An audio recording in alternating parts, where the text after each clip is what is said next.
Yeah. But waiting for your thumbs up. Yeah, we're good to go, Chair. Aha, very good. Fantastic. Well, good morning, everybody. And thank you for joining this session of the Complaints and Conduct Committee. We have got, as usual, a packed agenda. So that's why we're just going to dive straight in. Before we progress, so just to let you know, obviously this is a Teams meeting. In case I drop off, Colette will let the attendees know, and then we will. I think the plan is to wait until I'm able to rejoin, but we'll have our fingers crossed for technology working for us today.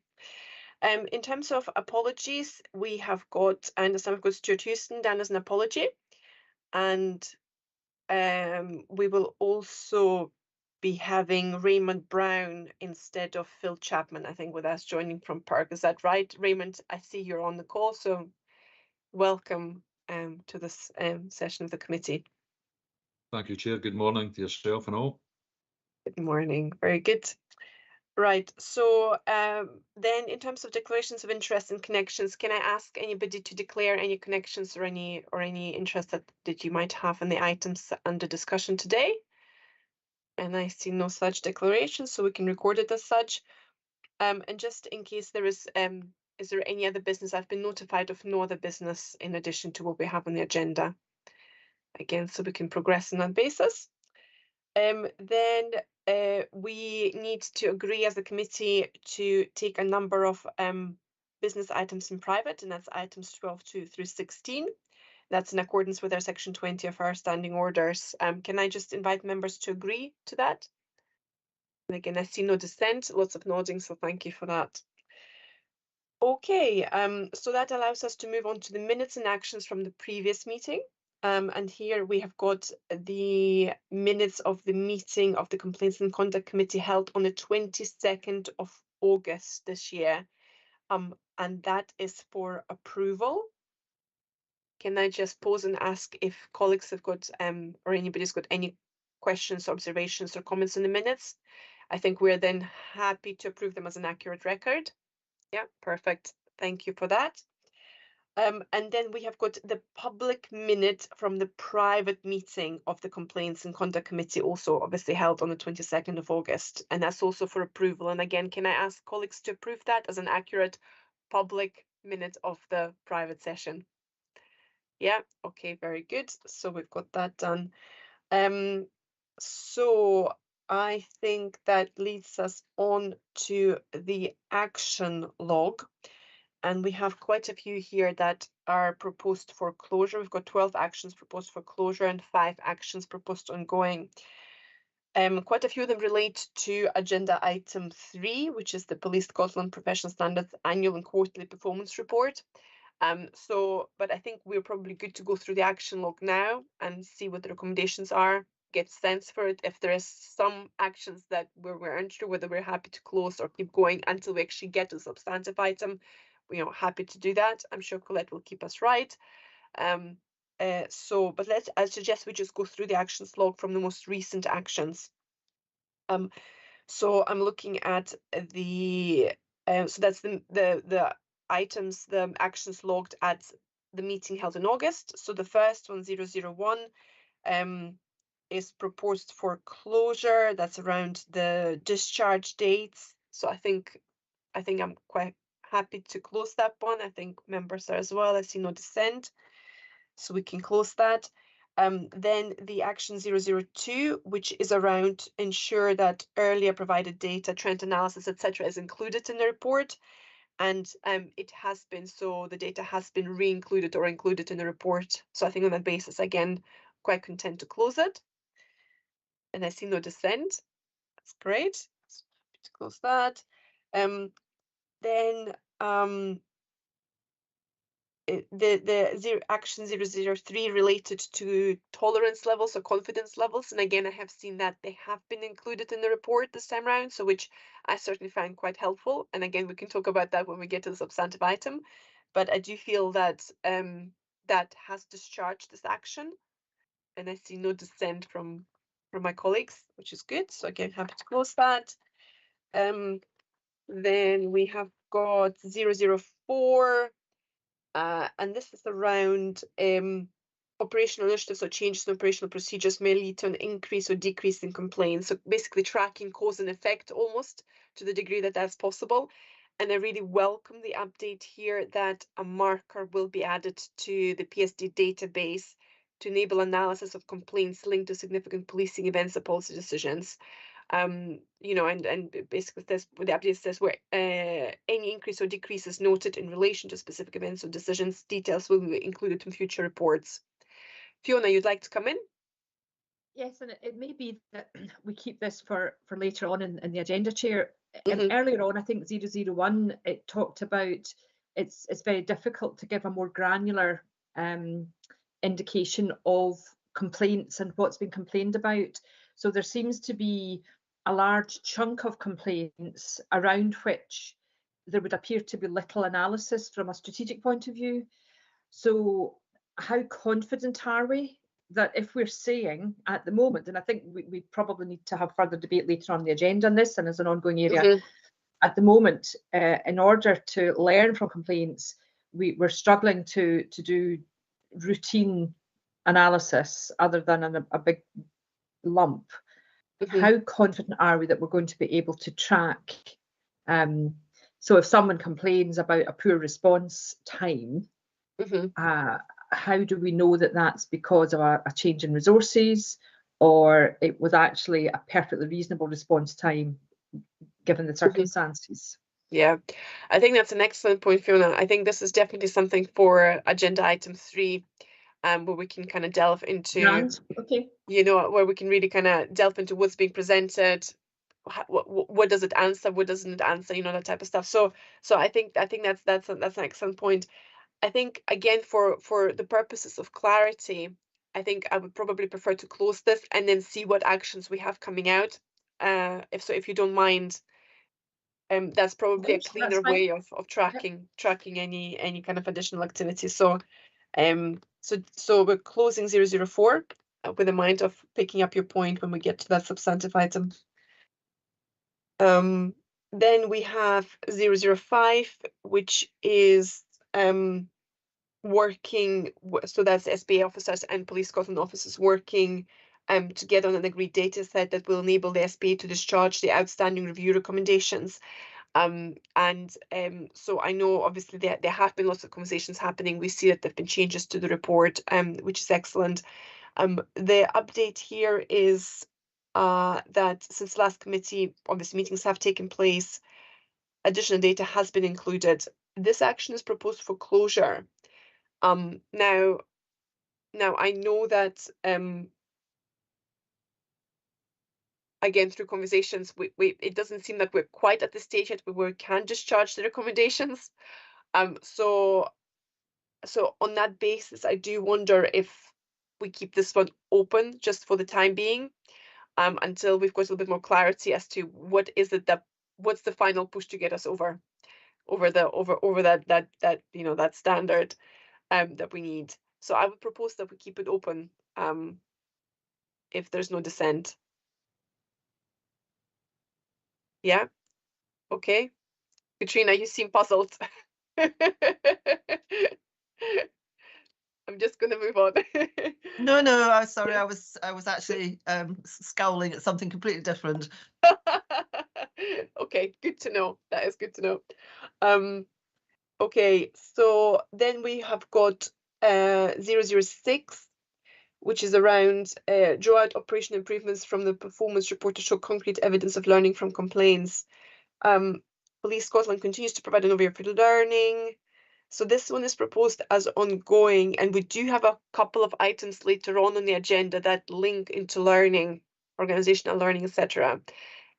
And again, I think it is linked to Fiona's point as well around how the data is used to inform learning, etc. So this is proposed ongoing. I mean, I'm quite happy to keep it as ongoing for the time being. I think once we get to the learning, we can again see whether this is the most appropriate kind of action to keep, or if there is something else I think that can be kind of crystallized. And then we have got a work plan, and that was an action on Ilya. So it was around providing an update from PERC, provide an update on the intended approach to the next joint audit. And I know that Ilya, you will be providing an update later on the agenda. So I think on that basis, we can close this action off.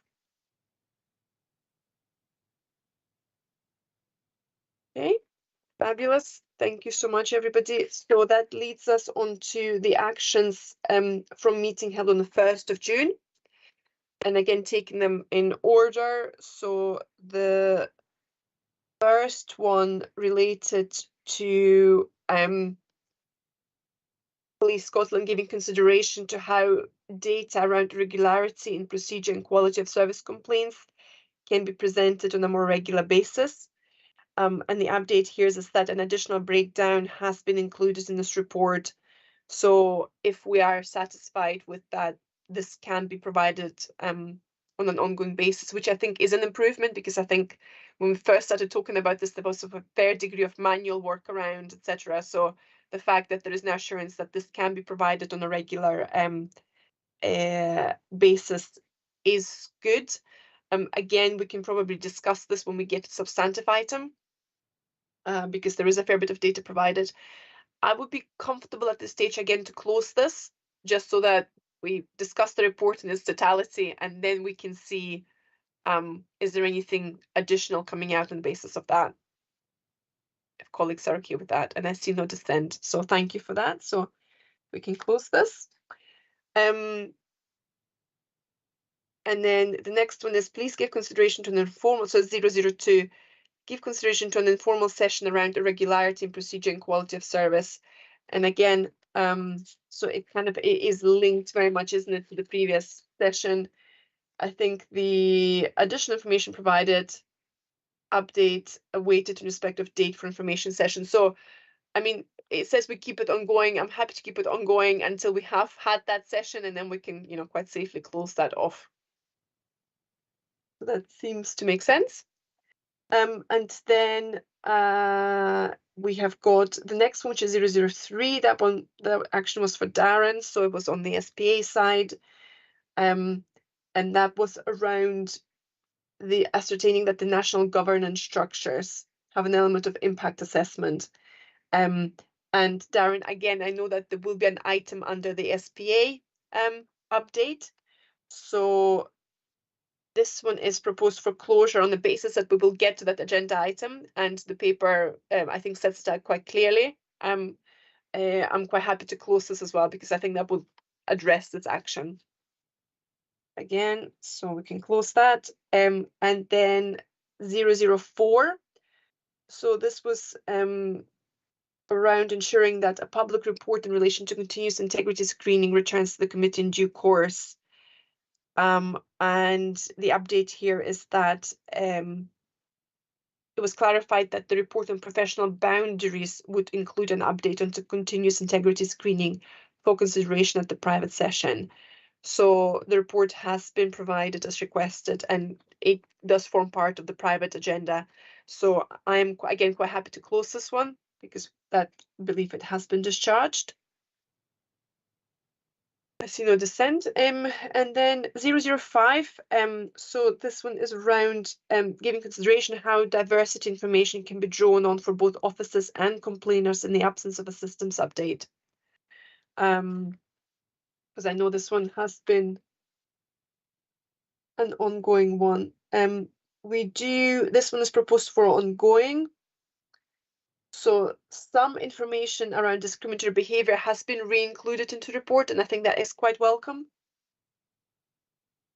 But obviously work continues, and I think when we get to the report itself, maybe again, Kat, if you could just give us an update, a little bit more flavor as to where we are with this. But this one is proposed ongoing, and I do agree that we need to keep it open until such time that we have the data that we would quite like to see. So that's proposed ongoing. And then the 007. So this one was for Darren again. That was in relation to So I'm just following a review report for the update for review of the report for the update can be provided. Darren, this one's proposed for ongoing. Is that not discharged with the one of the papers from your update to us later on today? Sorry, bear with me a second. 07.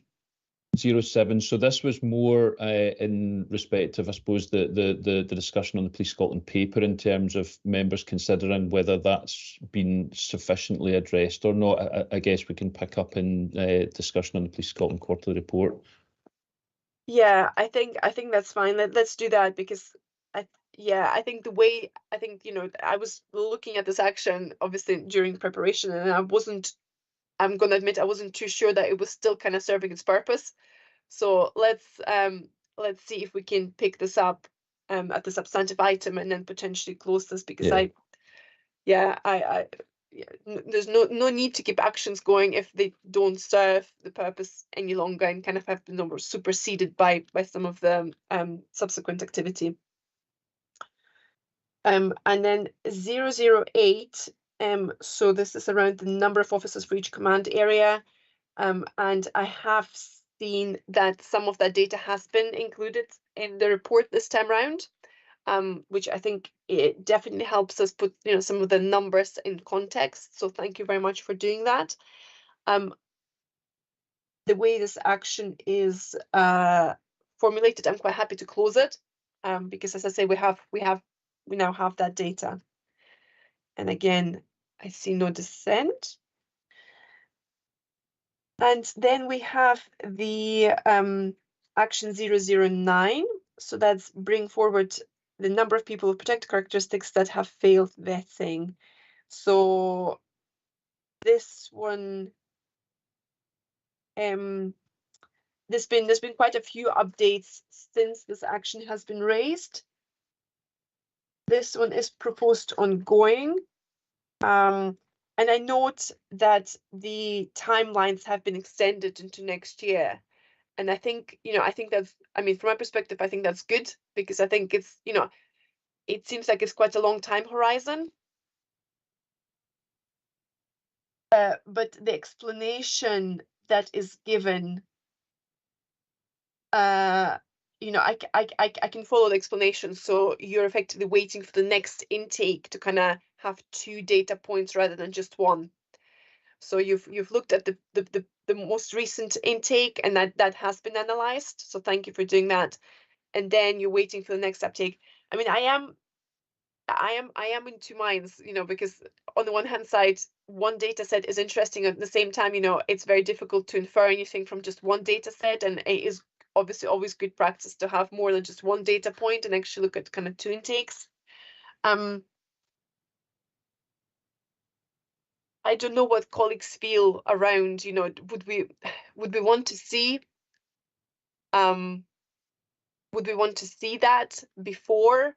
Would we want to see this single data set beforehand, or do we want to wait until, DCC Spears, Alan, you've got a view? Yeah, I'm sensing your hesitation, Chair. I think we're capable now of producing you a report, and we can go back one intake. In my experience of vetting, there's a commonality on every intake, so I think we can now bring that forward, and not wait for the next intake, because there's work ongoing as to the timing of that, the nature of that, and so I think we can do the work and bring something back as a priority to your next board.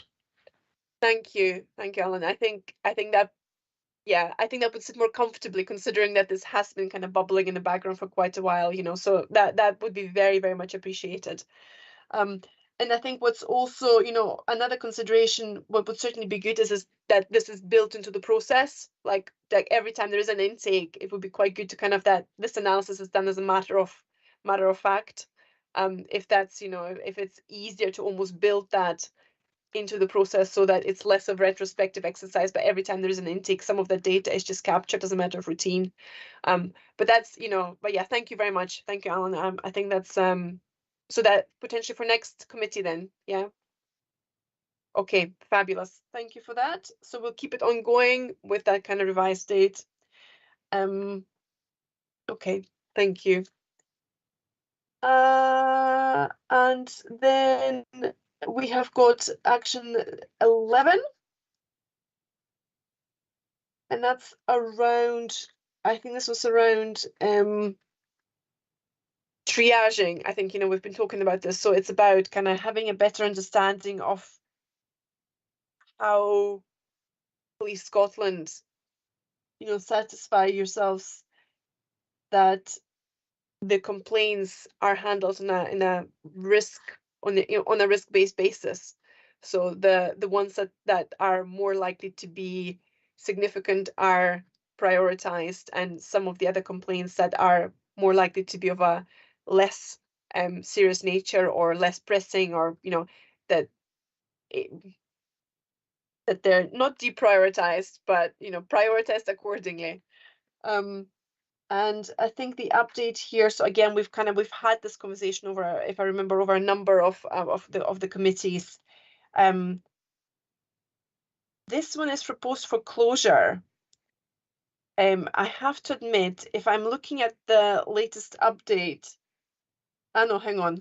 So this one's proposed for closure, but the target date has been extended to the next committee meeting. So I think it's probably just an oversight. I think it's probably just proposed to be ongoing. Yeah, okay, that's good. That's fine. Yeah, because I was confused. But it makes much more sense now. Okay, so we're keeping this one open. Okay, which leads us on to action 12. And this is around organizational learning. And this one is proposed for closure because we have another action that relates to organizational learning from the subsequent committee, which is the action 006. So on the basis that we kept that organizational learning action open, I'm quite content to close this one because, as I say, it does go back and we don't need 2 actions on organizational learning. So I think if colleagues are okay, I'm going to close this one and we're going to pursue with the other action. So that makes sense. Whew, okay, well, that was a gallop through. Thank you very much, everybody, for the updates and for your decisions. This enables us to move on to the next agenda item, which is any decisions taken since the last meeting, and I can confirm that there've been no decisions taken since last meeting. So that's good. And this enables us to move on to our first substantive item, which is the Police Scotland Professional Standards Annual and Quarterly Performance Report, which is for discussion. And I believe, DCC Spears, you're introducing this one, or is it straight over to Kat? Thanks, Chair. I'll make some comments and then Kat, I'll maybe just pull out some data from the report. I think I just wanted to put some context. I've probably been coming along to this committee for quite a number of years, and probably this is one of the first committees where I would be talking about the demand that's placed on the department has probably never been greater, and the level of scrutiny I think is exceptionally high as well. So whilst we'll present some data around performance and matters within PSD, it's probably just worthy of mentioning the fact that right now considerable work is ongoing in support of the Police Ethics Conduct Scrutiny Bill. We recently worked towards a deadline around the financial implications. We're now working towards a submission date for early December. We have proactively committed to a preventions programme, and we'll hear a little bit more about that later on. And in recent weeks, we've supported the work around HMI as it relates to vetting and to culture. So notwithstanding the core business that's ongoing within PSD, there's a range of other things that are really demanding. And again, we'll talk a little bit about the integrity screening exercise. And just put some context in that too, that took us 6 months to complete and took a team of 12 to 14 officers who would otherwise be doing some of the routine business. When you come into this report, you'll see that really every category in terms of work that we do within PSD, whether it's gateway referrals, whether it's proactivity within the anti-corruption unit, whether it's progressing conduct cases, or even the handling of complaints, the demand is higher. So I don't think I've been at a committee before where I've talked about a 13% increase in the number of complaints that we're receiving. I think to your action that we spoke about a minute ago about complaints being handled in a risk-based approach, that's absolutely the space that we are in now, in terms of we are having to prioritise the work that needs done. So, for example, we'll always put a focus in the first instance on criminal complaints where the allegation is of a criminal nature.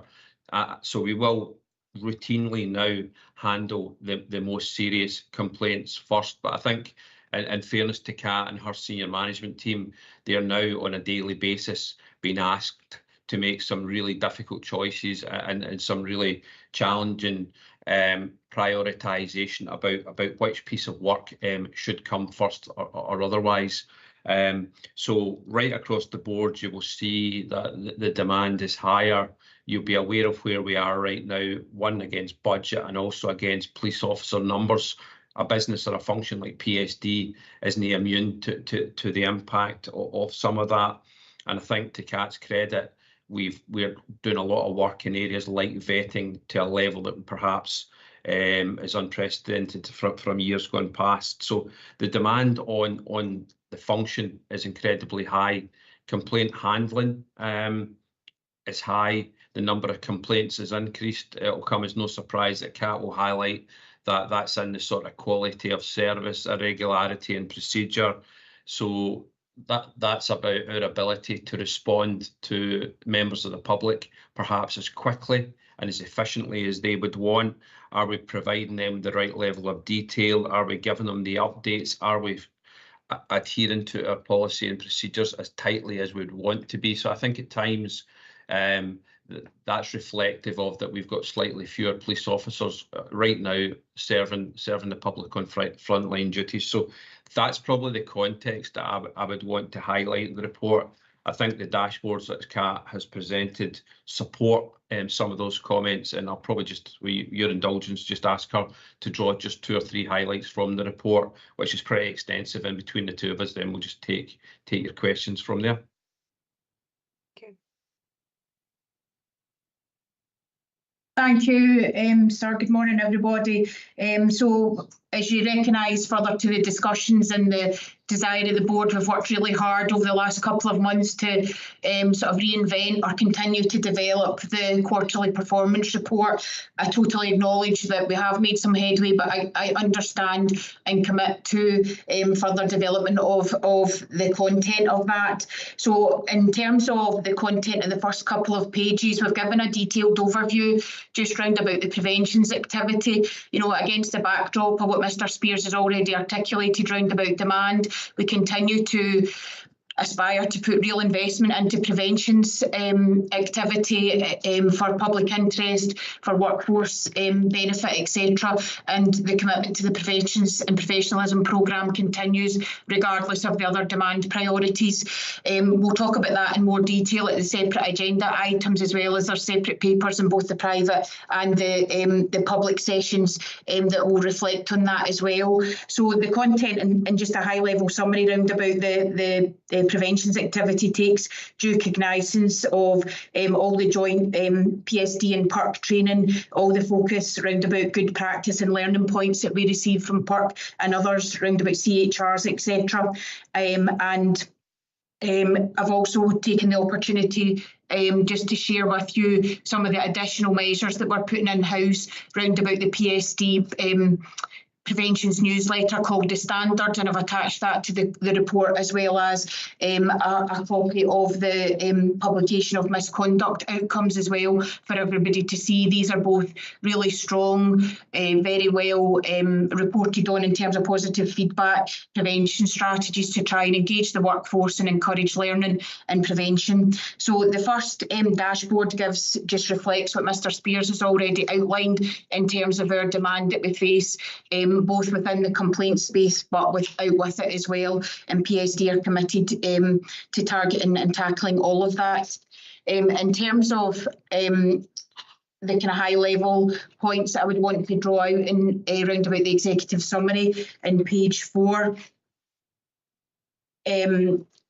As you'll see, we've received a total of 3,831 complaints during the year to date. That's a 13.8% increase from the previous year to date, and 13.8% increase against the 5-year average. In-house, we are working hard to prioritise. There is no other option or solution other than to prioritise matters and our business on a daily basis, and we've got robust senior management structures in place to support that, as well as continuing to look at our workforce alignment in-house to PSD as well.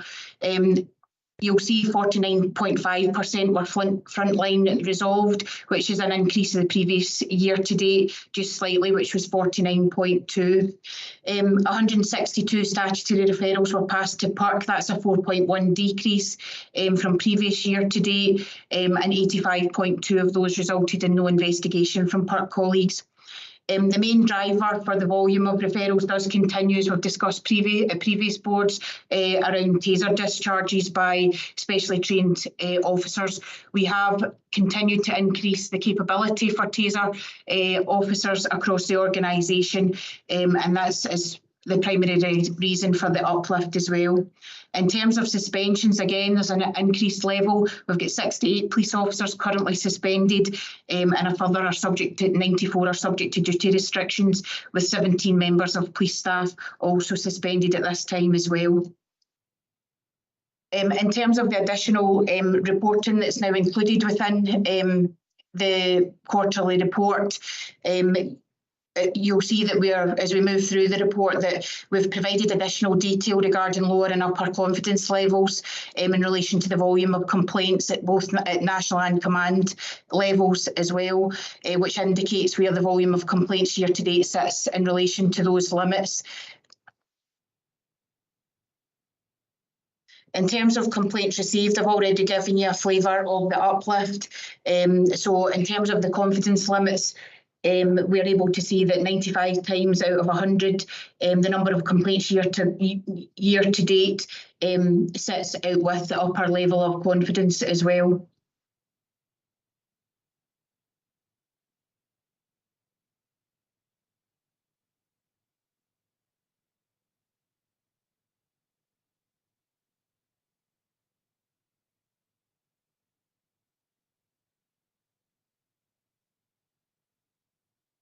You're on mute. I'm not sure if you're... So we're currently engaged in some further analysis, Chair, just to explore any trends or problem areas across the geographical boundaries as well. Mm-hmm. In terms of page 8, looking at emerging trends, we spoke earlier on in the action log, in terms of discriminatory behaviour, we've received 86 discriminatory behaviour allegations. It's not examination and analysis hasn't attributed this to any specific single factor, and it does remain one of the lowest volume allegations and extremely low in terms of the number of incidents raised nationally across the year to date. Increases are noted in the report in relation to 4 irregularity and procedure subtypes. The subtype other remains to be the highest volume area within irregularity and procedure, and this is an area of focus for the committee, as we know. So as a result of that, we've done some further thematic analysis of the 304 such allegations received year to date. The key areas identified within that header relates to police information, subject to police action, failure to record, and entry without permission. So to give you a wee bit more detail in terms of those 4 subheadings, under police information, we found the most common complaints centred around inaccurate information being communicated, and also a refusal to provide information to complainers. being the most common factors within that overarching theme. Secondly, subject to police action, we found the most common theme relates to dissatisfaction with a broad range of police actions. Specifically called out would be dissatisfaction around arrest and charge, issue of fixed penalty notices, and also issue around us referring to partner agencies. Issue around seizure of property and physical interactions, where a complainer has perhaps taken exception if we've used, for example, a recognised officer safety position around the come along hold, for example, which is just a low-level restraint mechanism that would be used just to contain a situation and prevent escalation. The third category would be failure to record. So where a matter's reported but overlooked or dismissed by an officer in the eyes of the complainer, whether that be failure to record a crime report or incident report, for example. And lastly, entry without permission or warrant, where complainers have taken exception to officers entering a property uninvited or without a warrant. Moving on to chart number 7, allegations received by type. Although each of the allegation types for quality of service, so that includes those that are outlined as policy procedure, service delivery and service outcome, have decreased from the previous year to date, these all remain well above the 5-year average. And as such, we've called out the key ones. So within policy procedure, we have drilled down into one of the subheadings, which is policing procedure, to look for the most prevalent trends within that, and done some further analysis round about these 3 highest volume subtypes. So within policy and procedure, under the policing procedure heading, we've found the most commonality around about dissatisfaction being expressed regarding actions taken by officers during course of inquiries, the length of time taken, and failure to follow guidance or standard operating procedures. Also, exceptions being taken by complainers round about being arrested and, as I've already touched on, being issued with a fixed penalty notice. In terms of service delivery, type of response is the most common theme within that heading, and we've looked at that in more detail, and complainers have reported that police have failed to address issues reported across a variety of crime and incident types, with predominance being surrounded in respect of neighbour issues and antisocial behaviour and youth disorder being the most common themes within. Also, dissatisfaction being expressed regarding actions taken by officers during the course of their inquiries, and again following guidance, failure to follow guidance or standard operating procedures. In terms of the third heading, which is service outcome, within that heading, it's lack of satisfaction with the action taken, and that predominantly relates to perceived lack of inquiry by attending officers, and again, neighbour disputes is the most common incident that this would relate to. In page 10, moving on to page 10 and looking at service delivery, allegations upheld do remain at a stable rate at 15.5%, which is closely aligned to the previous year to date of 16% and the 5-year average of 15.4%.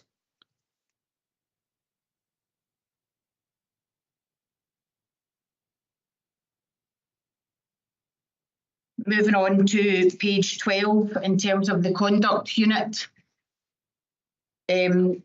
At the conclusion, I've already said, at the conclusion of quarter 2, 68 police officers suspended, 94 subject to duty restrictions, and 17 police staff also suspended at this time. We've undertaken 255 preliminary conduct assessments year to date, which is an increase of 28.1% from the previous year to date, and a total of 199. The increase in this is predominantly linked to the North Command area, with increases noted in the North East, Tayside, Highlands and Islands divisions. We very much assess that this increase will be directly correlated to the proactive work we're doing around about the promotion of the standards of professional behaviour and the preventions campaign, where we're proactively encouraging reporting of matters and concerns across the workforce. again, on page 13 now, 17 hearings and 7 meetings scheduled year to date, and of note, 3 of those hearings have actually led to officer dismissal, and a further 8 retirals or resignations prior to the hearing as well. Organisational learning on page 14, that will be covered by Chief Inspector Emma Grimison further on in the agenda, but happy to take any questions round about that. And as I've already said, at the tail end of the report, we are including additions in terms of this, a copy of the standard internal newsletter and the internal publication of misconduct outcomes. That's a high-level summary, Chair. More than happy to take any questions as you see fit. Thank you very much, Kat, and thank you very much, Alan, for kind of the opening remarks, and obviously, Kat, for going more into the detail. I will open it up to colleagues in just in a second. Just kind of to say, you know, maybe just at the start, I really appreciate DCC Spears the positioning. You know, I think that it is important to talk about demand. It is important to talk about, you know, the resourcing that is available to deal with this really important area. And, you know, certainly from my perspective, I do find the data presented around the wider activity of the unit, and just, you know, some of the numbers of cases that are being handled by PSD, a very, very interesting context. I think, you know, it would be good to explore a little bit more through the conversation. As I say, I'll open it up to colleagues firstly, you know, but it would be good to explore what does the increased demand versus, you know, the potentially static or even reducing workforce, what does it mean from a risk perspective, you know, in terms of you kind of being able to achieve your objectives. And I know that some of that is already reflected in the numbers, but I think, you know, this is a really, from a public interest perspective, this is a really helpful conversation, and I think, you know, we exactly need to have, and the data you've provided and the opening, I think, just now really sets us up quite nicely to just have that conversation around, this is the reality, the numbers of complaints are going up, we're not necessarily increasing the size of the team, so hence, you know, this is how you deal with the consequences of that and the risk of that. So I think that's really, really helpful. I will open it up to colleagues. I've got quite a few questions myself, but, you know, as I say, I certainly find that there is more, the presentation of information in this report is such that I think it enables more insightful analysis and kind of questioning on our side as well. So hopefully that will come through. I see, Katrina, you are first off the starting block, first off the mark. So please, Katrina, over to you. Thank you, Chair. Well, yes, so my questions were very much follow on from your opening remarks there. And I do want to say, I can see, you know, there's a huge amount of work going on. This is a very important area. You are tackling things as robustly as you can, and I really appreciate the reporting too. So I wanted to kind of preempt what I'm going to say next with those remarks. Everything you do is very much appreciated, obviously. I guess my questions really relate very much to what Katerina was saying, your comments about the increased demand and the resourcing.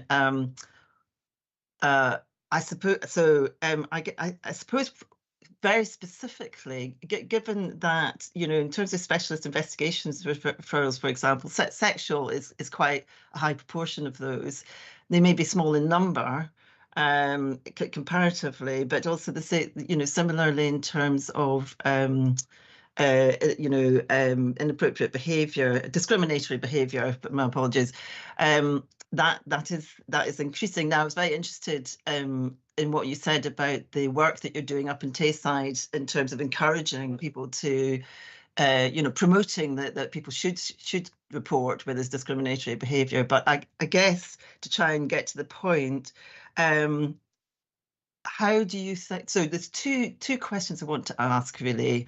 One is, in terms of prioritisation, how do you think that may impact, if you think it may impact, on Police Scotland's commitment to certain strategic work in terms of things like violence against women, for example, in terms of tackling discriminatory behaviours, for example. And so I think in terms of public assurance and relationship with the public, it would be good to actually, you know, raise that as an issue. You know, is this going to impact on some of these areas, the fact that you are struggling with higher demand and fewer resources? And the second part of my question then is, you know, do you have the confidence going forwards that you are going to have the processes in place, the systems in place, and the resourcing in place to pursue, you know, the work that you are doing in all these areas?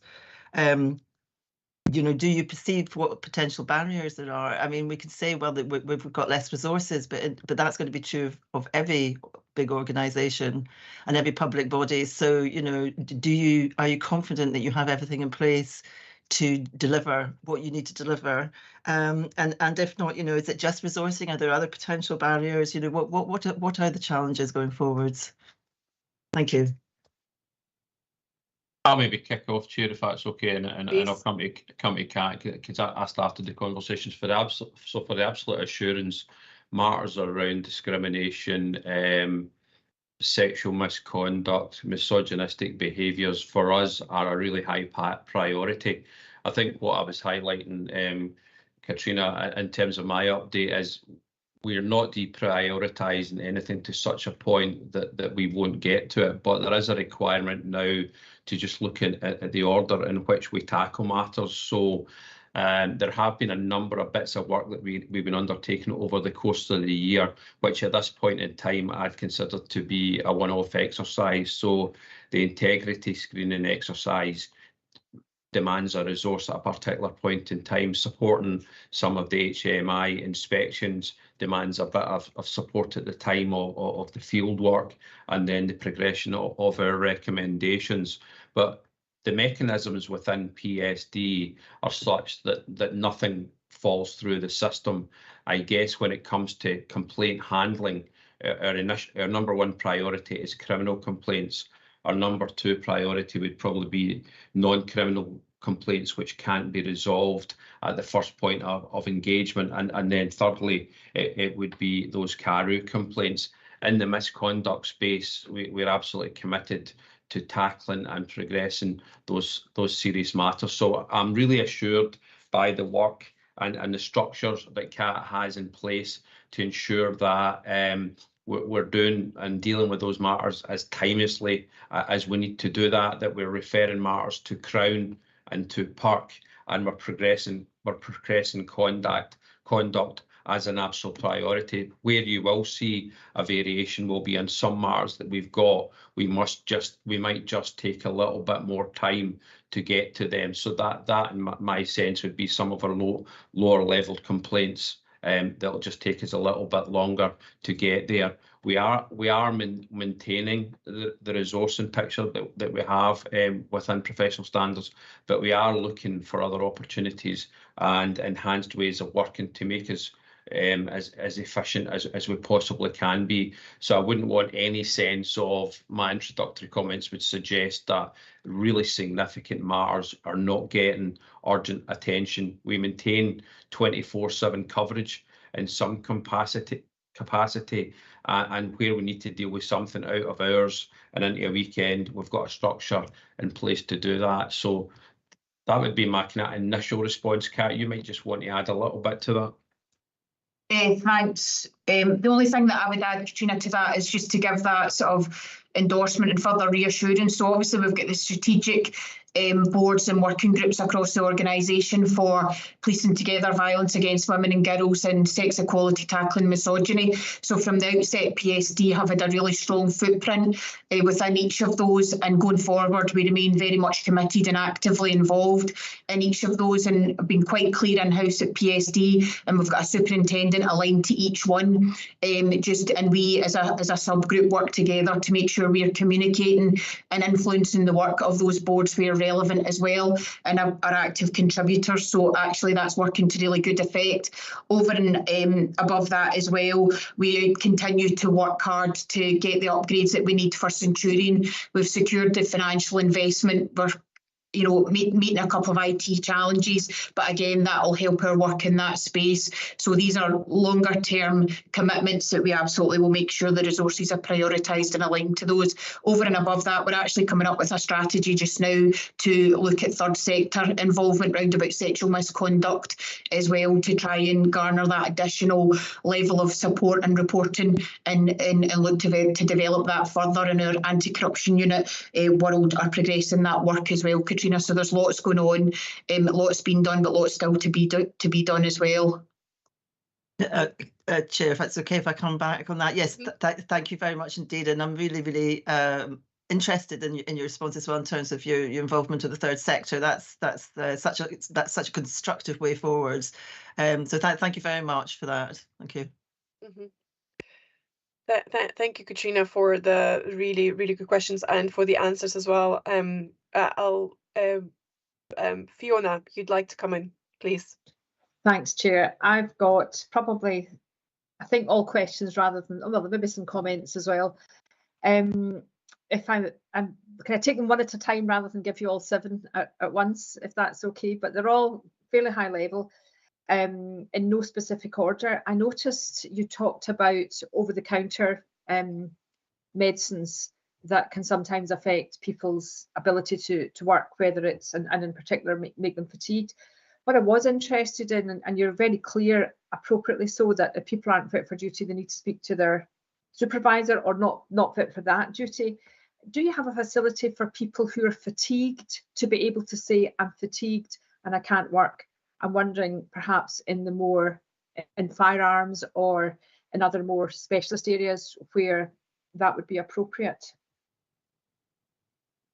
Yeah, I could answer that, Fiona. It's a really relevant question. So in the terms of Optima space, we would actively encourage officers, particularly those officers that work in specialist areas, or indeed any role, to be honest, within the organisation, to have those discussions with line managers. So that's a really well trodden path, and that would trigger a referral into Optima, which works to really good effect. And then from there, that opens up a range of potential options to provide that additional support to an officer. Okay, that's helpful, thanks. Staying in the welfare front, clearly, some of your team's jobs are routine, but not everyone finds routine. Some will be complex and challenging, particularly where they're perhaps reviewing a colleague's behaviour, or they're needing to go work with the public who are distressed. From a welfare point of view, is there anything over and above what you would typically expect to happen for your team? Or are you confident that that line manager one-to-one briefing, talking is sufficient? So absolutely, Fiona. So over and above what I've just articulated, just actually, I think it was 2 days ago, an invitation's come out across the whole organisation from people in development colleagues to complete an annual wellbeing check. So that gives the opportunity to open up that conversation and offer any range of support mechanisms in another form as well, Fiona. Okay, that's great, thanks. Alan's already said, actually, the numbers in the department haven't been depleted, which is good. Other bits of the organisation are suggesting that in order to meet financial targets, some training will be pulled back. You've talked about the importance of ongoing education and training and learning. How confident are you, Kat, that you'll be able to continue to deliver that for the rest of the year? So we've already started. We did a PSD induction course there just last month, which worked to really good effect with support from PERC as well. We've already enlisted our support to Sankis, who's the complaint handling external body that's come in and received really good feedback in terms of training our new and existing workforce dealing with complaint handling. So that's a priority for us to meet our vision. We need to continue to train and upskill. So these are priorities that we'll absolutely be making sure that we commit to and we see through, because actually we want to we're on a journey of enhancing quality, enhancing welfare and investment. So the training is actually central to all of that. Okay. How do people... Can I just, sorry to interrupt, can I just check, Alan, did you want to come in on this point specifically? I saw your hand go up. Yeah, just briefly, I wanted just to add a little bit of context around training, because, you know, leading on training on behalf of Police Scotland, I know how important that is, and we are introducing a pause on training through December and January, and that should in no way be seen as a depletion of training. Our priority over December, January, for what is a really busy period of time for us, a bit, is how do we maintain as many officers in their frontline roles and in their day jobs. So that pause on training is to allow us to do exactly that. What it's also allowing us to do is look at ways in which we can enhance some of our training products. So a good proportion of our training staff will stay within the training department, Fiona, and their priority. So right now, for example, we're looking at a refreshment of our probationer training course and a range of other training courses. So at times it's a little bit repetitive, it's a little bit Groundhog Day. So this pause in training has given us a natural opportunity to look at ways in which we can enhance the training. And I'm pretty confident that when we reach the end of January, we'll accelerate some of those training courses that have been paused, and already many of them are scheduled from February onwards. So this is just really a short-term adjustment that we've decided to take, but doesn't in any way take away from the prioritisation and commitment to train and support our staff. Thanks, Alan. And I think I'm hearing you also say there's perhaps a natural rhythm in the way that service is delivered and the way annual leave's taken, and therefore there's an opportunity to review and reflect. Is this an effective way to run the training calendar so that both service and training can be met in balance? And it'll be interesting to see how that plays out. Can I check how, and I think we've talked before, sometimes policing is a grudge purchase. Nobody really wants to have the police in their life, and therefore are maybe a bit more prone to be disgruntled with the intervention. But how do people know how to complain about a service? So if I was stopped by the police, and because I saw one which I thought was interesting in terms of traffic, perhaps not being as empathetic as they could be with the members of the public, and just reminding people to bring their best self to work, which I welcomed. How do people know how to complain after they've had an interaction with the police?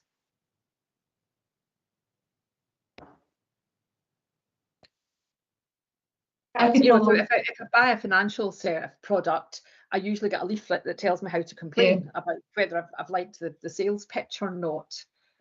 It was one of the Lady Eilish recommendations in the complaint handling review, Fiona, that we undertook to address, and it was broadly around about the accessibility of the complaint reporting process online. So we have revamped that, and basically we're much more forward facing in terms of the accessibility of that. It will also be quite prevalent that officers, you know, they'll contact 101, or members of the public, sorry, will contact 101, or they'll speak to our officers who will communicate that to them as well about how to complain. And we've also got leaflets as well to signpost people.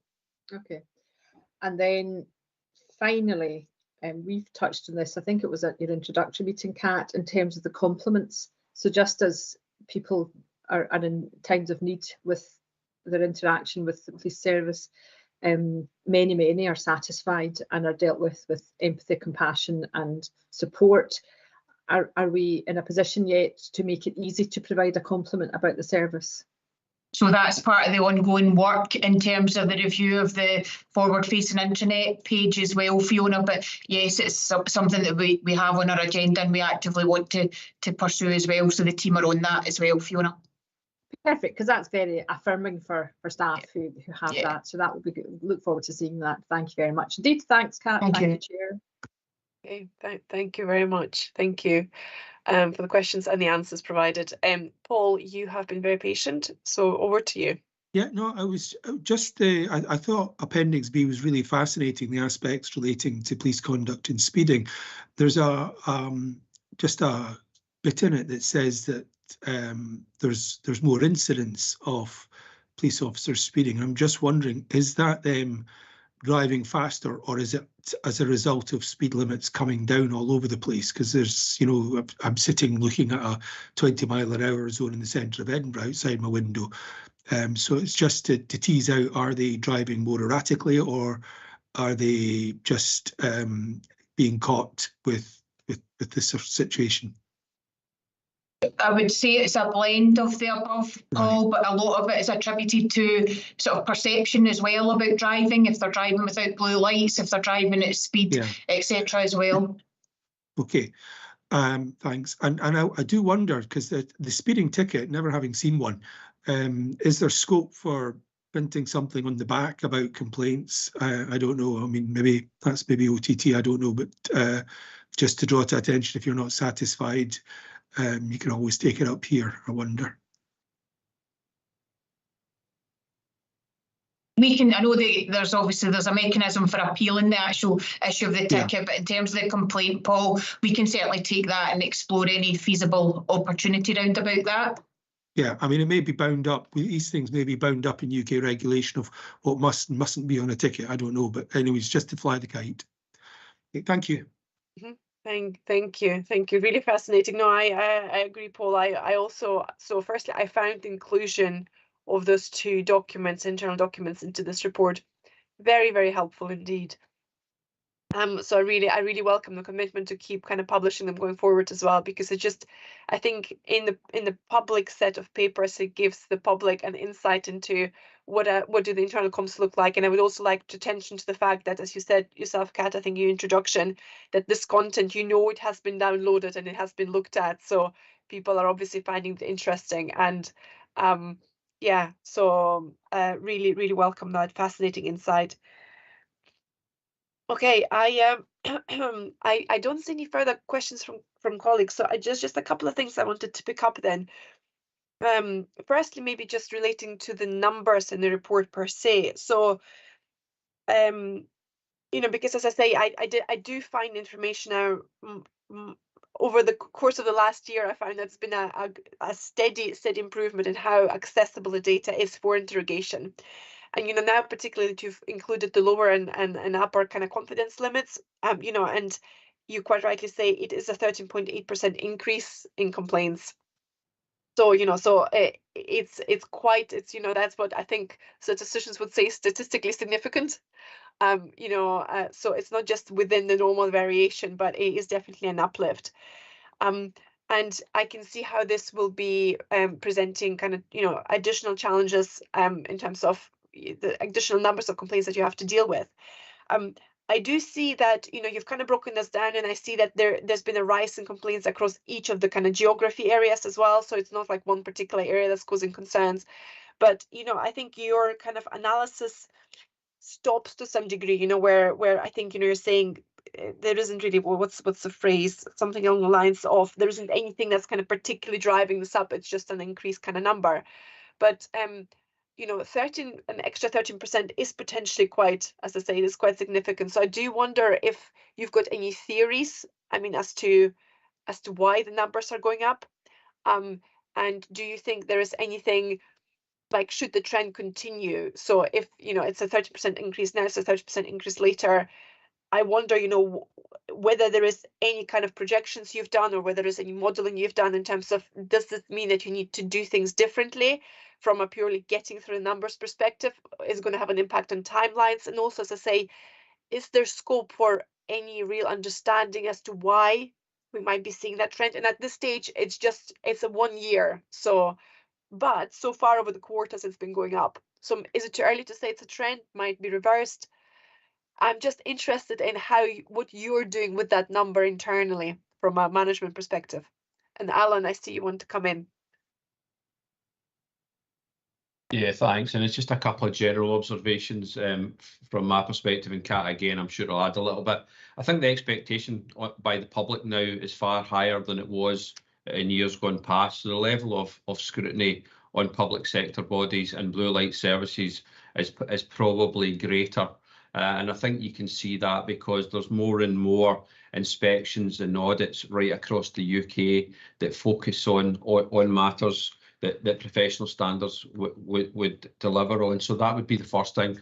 I think then the second thing at times is because that expectation there is about the quality of service, I do see increased numbers of complaints, particularly in and around quality of service and irregularity in procedure.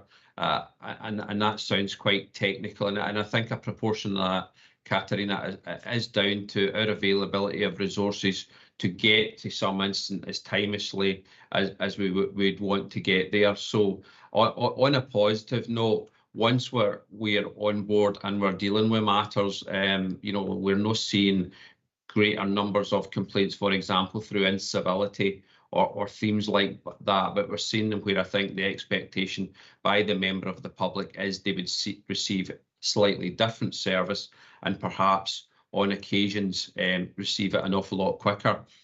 And to your last point, I think one of our challenges is trying to ensure that our response to complaints is proportionate. And I think one of the department's frustrations is that quite often the very low level of complaints can take a disproportionate amount of time and a disproportionate level of engagement to try and resolve. And we will work to continue to do that. But that's probably why when we come on at a later point and maybe talk about audits, I would be really keen that some of that audit work is targeted on areas of greater concern, which for me would be the higher tariff, if you like, complaints. But Kat's team, and she can mention that, will spend an enormous amount of time on what we would consider to be relatively low-level complaints they would seek to try and resolve remotely and over the telephone. Mm-hmm. That's really helpful, Alan. Thank you so much for that. I think this is a really, really important message, you know, because ultimately complaints, it's you deal with the complaints, and this committee is concerned with making sure that the complaints, once they're received by you, are handled appropriately. But it's, you know, this department isn't the cause of the complaints, or at least not initially. So that I think that kind of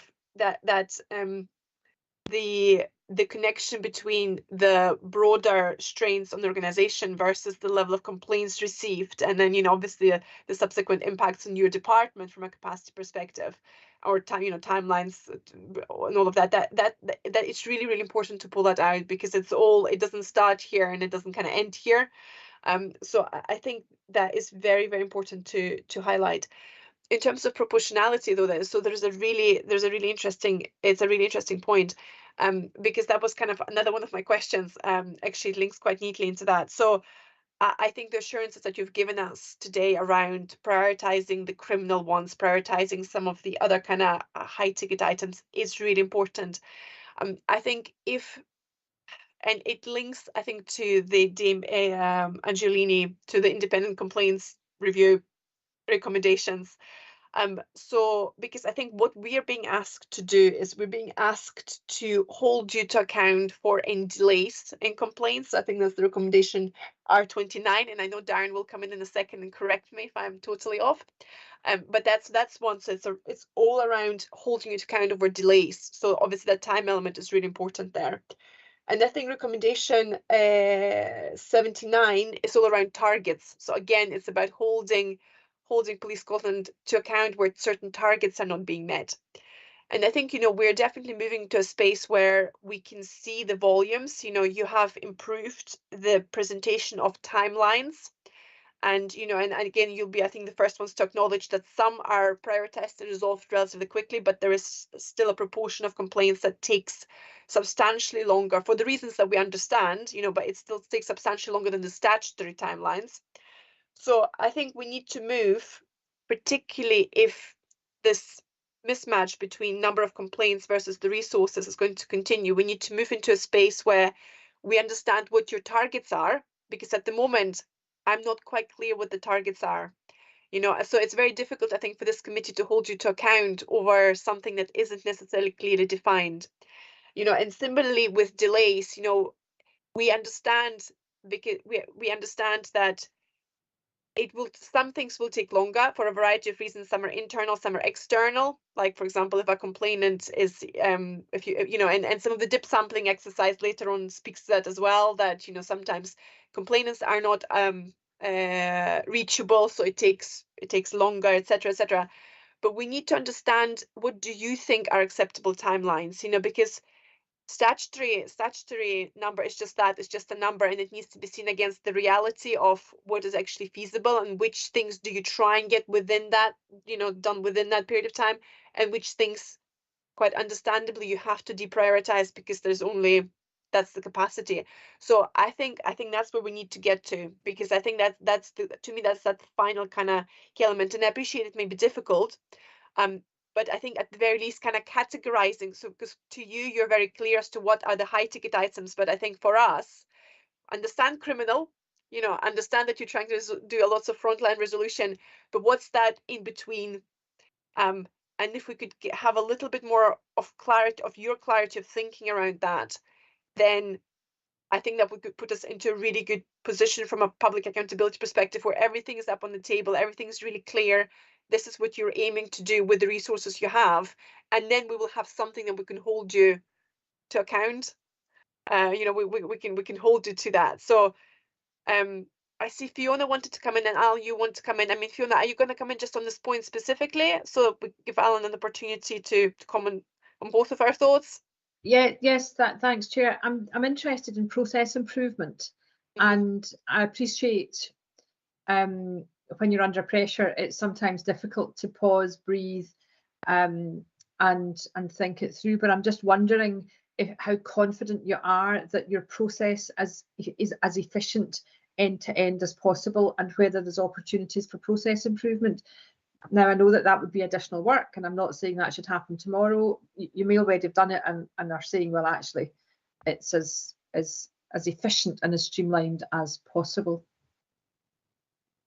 Thank you, Fiona. Sorry, Alan, you wanted to come in. Yeah, so thanks, and that's a really good point, Fiona. Kat is doing an enormous amount of work in terms of doing that, and we're doing that continually. So I'll let her maybe comment on some of that. I think, Katerina, just to your earlier point, I just wanted again to give the committee a little bit of reassurance that we're really clear on our timescales, and we haven't moved the timescales nor the goalposts just based on the demand. So we are still trying to work within set, well-established targets. For example, you know, a criminal complaint will notify Crown Office within 48 hours and look for their direction about who investigates the complaint. We still strive to resolve complaints within 56 days. So we haven't in any shape or form moved those targets. I just think we're seeing some challenges in different places based on that level of demand. So there's probably a question for another day about achievability against some of those targets. Some we have more latitude, I would suggest, than others. I mean, the requirement to notify and report to Crown Office, the requirement to refer to PERC, those matters are pretty non-negotiable and have to be done in a very time-efficient manner. Some of the lower level matters that we've got some scope around that, but Kat, to her credit, with the team, have been working incredibly hard about how do we enhance and improve the process. So maybe let her make a comment to Fiona's question, if that's okay. Thank you for that. Yeah, Fiona, I think we've spoken before that we've sort of realigned resources, aligned more to a national non-criminal structure, national criminal complaint structure, which is working to good effect. We've swapped roles, and we've brought some new fresh eyes into the picture as well, who are coming up with some good innovative ideas as well for efficiency opportunities.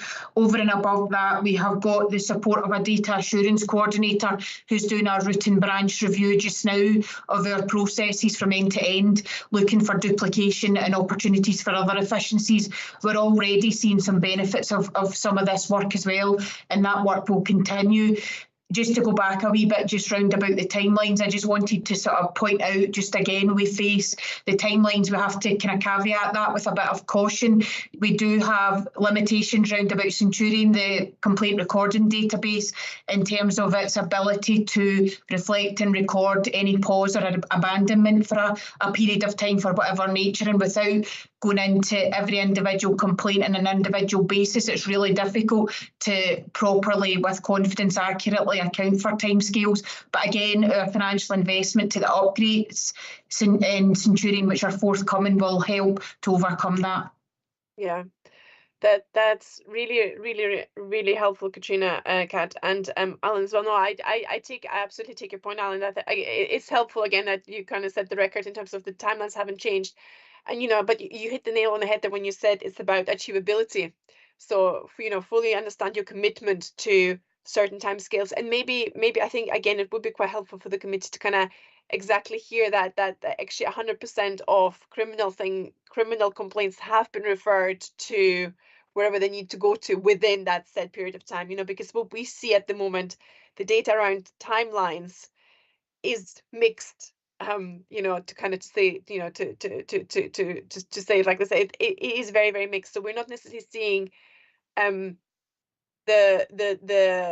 parts of the process where you do absolutely hit the timelines because they are a priority, quite understandably. So I think, it's, if the targets are still very much what they are, that's really appreciate that message. And I think that is incredibly reassuring. But then we just need to understand what is the percentage of cases that you're trying to get through, into that target. Because at the moment it's very difficult for us, I think, to kind of particularly discharge those two recommendations around delays and targets, until we can maybe have some data articulated through this particular lens. But I would quite like to bring Darren in. I mean, Darren, do you have a view on what is it that's going to get us over the line so we can discharge the recommendations? Yes, thank you, Chair. And was firstly just to acknowledge the work of Kat and the team, and for working closely with ourselves around about this. And as Kat's acknowledged, there's been some big steps taken forward, but still a bit of a ways to go. I suppose the first thing I would say here is just recognising the need for committee assurance and pushing public transparency as much as we can. But in terms of some of the things I'll say, there may be instances where, because of the sensitivities of ongoing matters, there may be need for reporting in private session to the committee. And I suppose on that first point, within these recommendations, particularly the first of those, Lady Angelini talks about both complaints and conduct. And so what I'll say just now, I'm going to focus on complaints, because whilst the report in this instance is unchanged in terms of conduct, Police Scotland have kind of given a clear signal that work is underway with a view to developing that for the next committee. So in terms of the complaints recommendations, I suppose the first thing I wanted to say is probably less in terms of our own recommendations, but the earlier action, which was around about previous Angelini actions, potentially a kind of retrospective step. And apologies, the reason I'd left that as ongoing was we at that stage we hadn't had the Police Scotland report in, but these related to 2 points. The first was about timescales, and absolutely recognise that what Police Scotland are reporting now is around about non-criminal complaint timescales, excluding those that have been frontline resolved. So absolutely that is now addressed. The second point was around about ongoing trends. And I suppose recognising that the difference between sort of quarterly reports and annual reports, and that sort of ongoing kind of rolling trends versus kind of year-on-year trends. And there is a bit here around about, I suppose, Police Scotland kind of giving a clear signal around about its annual report downstream. But the point here is around about in terms of the report that we've been presented with today, you'll see that rolling 8-quarter trend, which is really helpful. And what it allows you to understand is what's happening over the ongoing period. I think the challenge we've had in terms of the reporting approach in the past is, particularly when we come to Q1 reports, is we compare Q1 against Q1 in the previous year with essentially no sight of what's happened in the intervening period. and then a 5-year average of the last 5 quarter ones, again with no sense of movement within that space. And that essentially was the driver here. In Dame Elish's recommendation, she particularly pointed out a report to committee in, I think, January 2020, acknowledging that at that stage it was talking about trends in overall complaint volumes, welcoming that, but saying that that should be extended across other areas, including allegation categories. So going on to the kind of report development requirements in terms of the gaps then. So we've seen, helpfully, that reintroduction of the ongoing quarter-on-quarter trend data. But I think it's that point still about extending that across into other areas. So in this report, we've reintroduced data on all allegation categories, which is helpful, but we don't necessarily understand the movement in that space. I've mentioned already the point about timescales in terms of non-criminal complaints. The other point, though, as you've mentioned already, is around about delays. So helpfully, what Police Scotland have included now in their last 2 reports is a kind of a wider breakdown of beyond the 56 days in terms of a number of different timescales, including those over a year.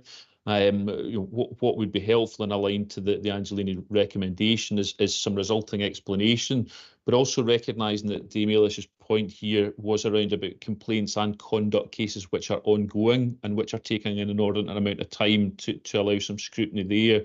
And she refers to the practice in England and Wales of reporting on ongoing cases more than 12 months. And so there's the potential for some reporting, potentially in private session, around about those cases in the extreme which are taking an inordinately a long time, where undoubtedly there's clear explanation because of particular complexity or sensitivity, but for the committee to take assurance there. Lastly, just that newly introduced approach, which is working well around about upheld complaints, which have required formal determination, but more granularity about associated themes, and with linked to what I've said already, that introduction of associated trend analysis. My hope would be, or my proposal would be, that we could then take that through the national governance structures with a view to discharge, but with still an ongoing commitment into that broader space, the narrative around about the timescales which talked about internal targets beyond the 56 days, those timescales within the PERC statutory guidance. But the hope would be that could be an ongoing piece of work thereafter. Hopefully that's helpful, and Kat, hopefully that reflects our conversations. Yeah, I see Kat nodding. No, thank you, Darren. I mean, so I've been reflecting on this, and I think we some Dame. So I hope this isn't blasphemy, but Dame Elish's or Lady Angelini's recommendations are recommendations, and I think they can be interpreted in what is the intent of that? Does the improvement in the presentation of data increase public scrutiny? Does it help the committee to discharge responsibilities? So I think it's not gospel, but I think, Darren, what you've set out there, I don't think sounds unreasonable. And I think we're very, very, very close to attaining that level of presentation of data, because the data is there, it's trends. So there isn't anything there that I'm hearing that's kind of unreasonable or out of the ordinary. So and just again to reiterate, I really, really appreciate the amount of effort that goes into producing this data. I do appreciate there's systems limitations, so the fact that there is this evolution of this, and that there is this really close collaboration between the SPA and Police Scotland is very much appreciated. So thank you for that. Keep it up, and I do feel like we are within reach of being able to close that off and have a report that's in a steady state, which I think will be good for Police Scotland as well as for the committee as well, because we can just get used to what we're seeing and start using that data for from an assurance perspective. So thank you for that. Well, we have certainly given it a really good airing. So I have got no further questions. I can see no further questions or comments from anybody on this. Thank you so much. I think we've covered a lot. We've really covered a lot of really, really interesting points under this agenda item. So it's a tough act to follow, Darren, but it's over to you now for the SPA annual and quarterly report. So please, if you take us through the papers. Okay, thank you. And so this is singly a quarterly report. There are a couple of things within this report that are beyond the normal regular reports. So I'll touch on each of them in turn, but just by way of summary, this is our regular SPA quarterly report, which includes key statistics reflecting the position at end of Q2 with comparison to the previous 7 quarters.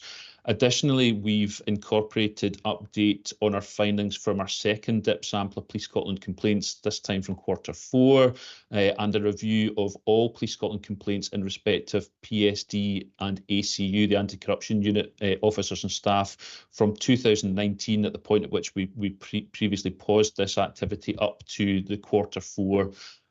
We are also seeking approval to submit a specific recommendation from the Angelini review for discharge, and my colleague Scott Ross from the SPA is here to talk to that item. And then finally seeking approval of proposed impact measures in respect of Angelini recommendations for which the SPA was singly or jointly responsible. So I will take the quarterly performance report first and then pause for questions. So I suppose the first thing to recognise here is complaint volumes within the SP are relatively low generally, but actually within the rolling 8-quarter period, in 50% of those quarters, including the most recent quarter, we have had no relevant complaints received. That said, volumes are relatively consistent over the broader period, recognising that they're normally low. The majority do relate to senior officers, but again, recognising that point about, we're talking about count on one hand in any 1 year. In terms of allegation categories, 92% of those have related to on-duty complaints, the remainder to complainer satisfaction with quality of service received, and early stage resolution, the equivalent of Police Scotland's frontline resolution, continues to be an effective means of addressing complaints of a less serious nature. That accounted for 42% of the allegations received during the period. Of the 9 cases that were closed during the period, 78% of those were completed within the 40 working day target, or the 56 calendar days. It's the same thing, and we provide high level kind of explanation around about the circumstances which meant that those took a longer period. And as I say, not only have we had no relevant complaints within the last quarter, nor are there any earlier complaints which remain ongoing. So I'll pause at that point just for any questions around about the performance report before I move on. Fiona, please. Just a quick question, Dan. Thanks for that. There used to be quite a lot of complaints that came to the authority that should have gone to Police Scotland, and we redesigned process and information. Has that been successful? Are we saying that's no longer happening now? It still happens and will always happen. I think I provided update to the committee previously that I'd had some engagement with the Police and Crime Commissioners in England and Wales, who advised that despite all of the actions that they'd taken, very much in the same line as ourselves, they continue to receive these. So I think this is something which will inevitably continue to be the case. But what we're able to do is so firstly, I would say that numbers have reduced remarkably in terms of we now have a form on the website, an interactive form which really directs people to be able to specify that their complaint is in line with complaints that we have responsibility for, or they can't progress further. We've equally been very clear in our website, our kind of newly designed SPA website, around about the type of complaints that the SPA can deal with and where otherwise complaints should be directed to. We periodically will have things which come directly into the authority sort of through kind of wider generic public emails. These may occasionally be people who've had contact with the authority in the past and therefore have those contact details. But yeah, I mean, I think what we can say is that these are reduced as far as we're able to do. We've done everything we can conceivably think of to do in that regard. And the key thing is that whenever we do have complaints that come into the team are very quickly assessing those, and if they are not for us, are helping to redirect people back into the appropriate body, most often Police Scotland. Perfect, thank you. Thank you, Fiona. Thank you, Darren. Paul, please. Yeah, it's just on 2.4, the audit of Police Scotland complaints about ACU PSD. There's a reference in there in the findings to 29 cases being reviewed, but the authority only having been notified of 10 and not notified of any of the outcomes. Can I ask, is that normal? And should the authority be notified of all of these and certainly the outcomes of all of these? So, Paul, if it's helpful, I'm maybe just going to come on to that in a moment. Okay, I was just yeah, this was more just in terms of complaints that were directed to the SPA. Right. If it's okay, I'll look to pick up on this, and if I haven't, then I can answer the question at that point. So you Yeah, can come back to it later. Yeah. Thank you. You Keep okay on to going. move on? Yeah. Please. Okay, so the next aspect of the report is appendices B and C are around about dip sampling and to Paul's point, the ACU PSD review. So in terms of dip sampling, as I said, this is our second sample following the reintroduction, and it covers closed complaints from Q4. In high-level summary terms, the report identifies a number of findings and high-level recommendations which are largely similar to the last quarter and continue to align with earlier recommendations or learning points that you'll have seen from the PERC CHRs or otherwise from the earlier joint audit. Happy to pick up on those specifically, but they're there to read within the report. In terms of PSD ACU, the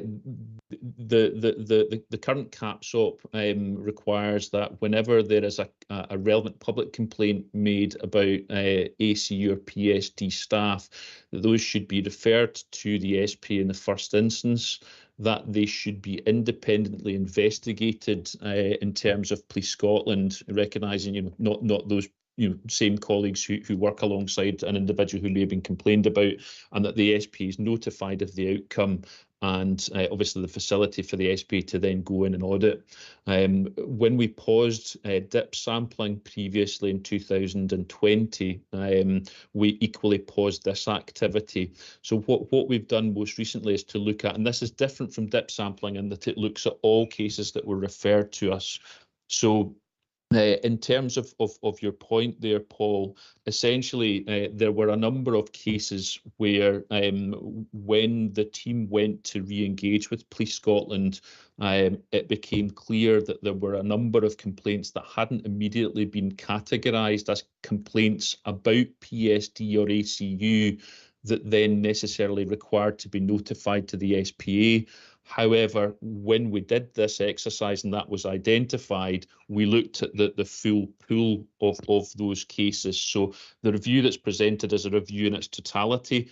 What this identified, and essentially the recommendation here is that Police Scotland need to make sure that in line with the CAPSOP as it exists just now, that they clearly identify that if a complaint is specifically about PSD or ACU, that it's notified to the SP. And it's important to recognise here as well the distinction between a very specific complaint as opposed to I'm dissatisfied with how my complaint has been handled by PSD, in which case the right of recourse is to the PERC.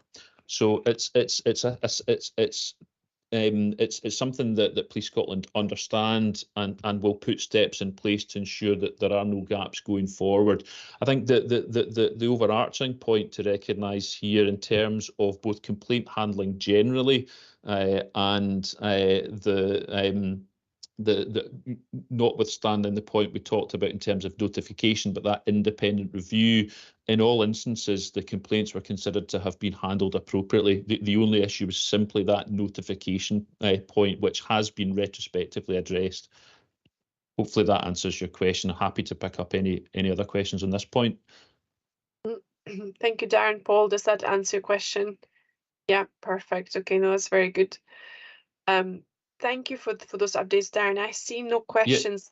Yeah. Oh, sorry. I was going to say, you're happy for me to move on to the next one? Just do you know what? Just really quickly, and this is probably a daft classic question, but I do wonder what 29, and you've answered that in your paper, just that over the time period. So it's not a large number of complaints. No. But I do wonder, how would there be a complaint about PSD and ACU? I mean, just generally, because I can imagine that there's, as you say, it's not about how a complaint has been handled, but So is there much interaction between the public, who I suppose can submit a complaint, and those two? So shall I maybe just come in first of all, and then perhaps Kat or DCC Spears may want to comment.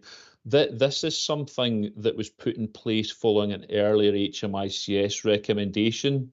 I've had conversation with Kat and also with HMICS. I'm conscious that Maggie's on the call here. Just going back and re-examining the original recommendation and the process that's been put in place since, because I think to your point there, you know, for the most part, specifically in terms of PSD, engagement with members of the public will be in the form of a complaint, where that right of recourse, if they're not satisfied, is not to make a new complaint against PSD, but rather to request a complaint handling review. Kat, I don't know if you want to say anything else. I know we've had some conversations in this space. Yeah, there can be complaints about PSD and ACU officers. Often they can come from our unacceptable complainers who aren't in a good space in terms of the messaging that we've had to deliver around about persistent complainers, etc. Katerina, to give you a bit of context.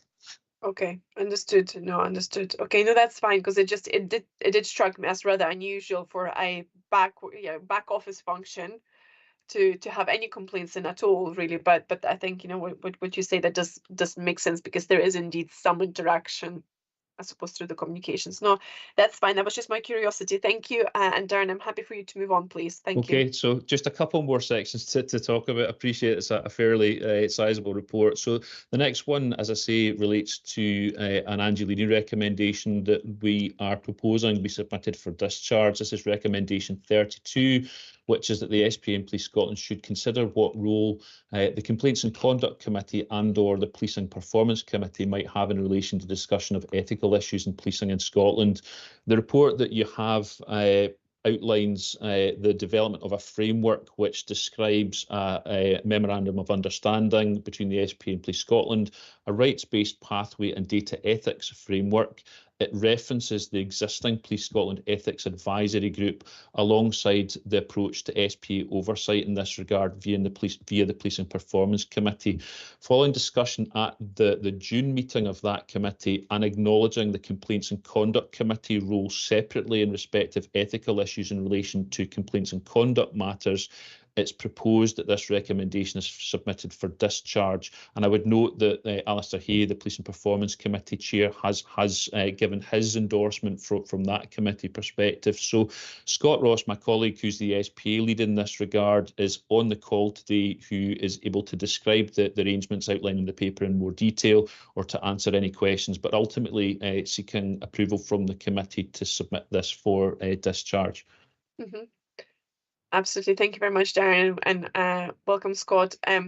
I thought the paper was quite self-explanatory. So I certainly didn't necessarily feel the need that I needed more detail on as to what's being proposed. So if I can just make sense, you know, with my colleagues to see if they're comfortable with the recommendation. I support the recommendation.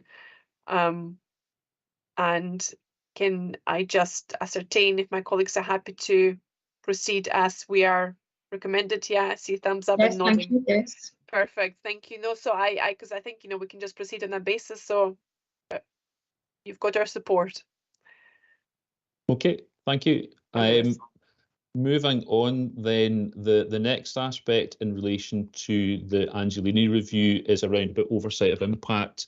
The committee's previously sought clarity around about oversight arrangements around impact in terms of both SPA and Police Scotland actions in response to non-legislative Angelini recommendations. And as you're aware, there was an action on myself to engage in that regard. So Scottish Government have subsequently committed the role of existing partner governance arrangements in this regard and emphasising the need for routine monitoring.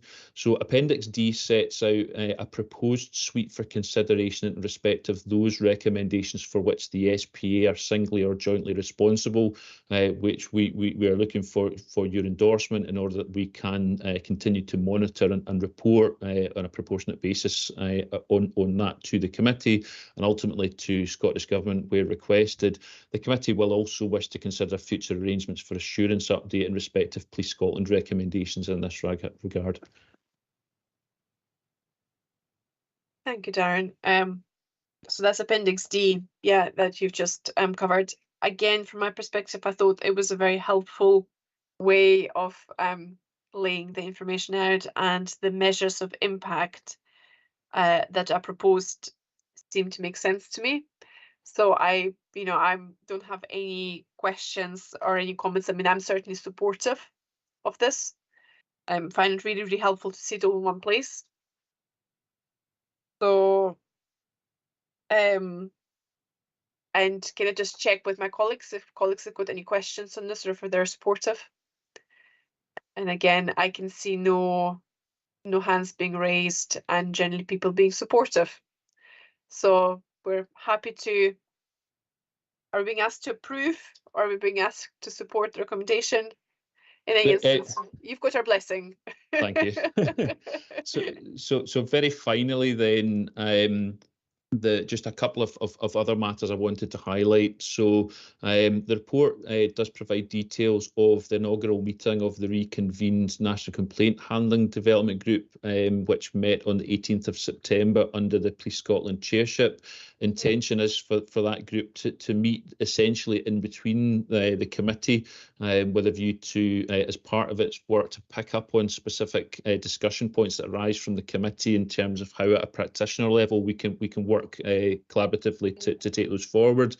It also provides an update. Members who've been on the committee for a while will remember an earlier update quite some time ago around an international research project on police accountability, part of which is looking at potential international best practice arrangements in terms of Police Scotland complaint handling.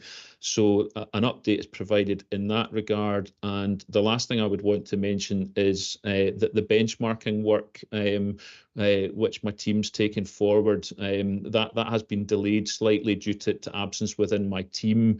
That's looking specifically at, in the first instance, around about public reporting in other jurisdictions within the UK.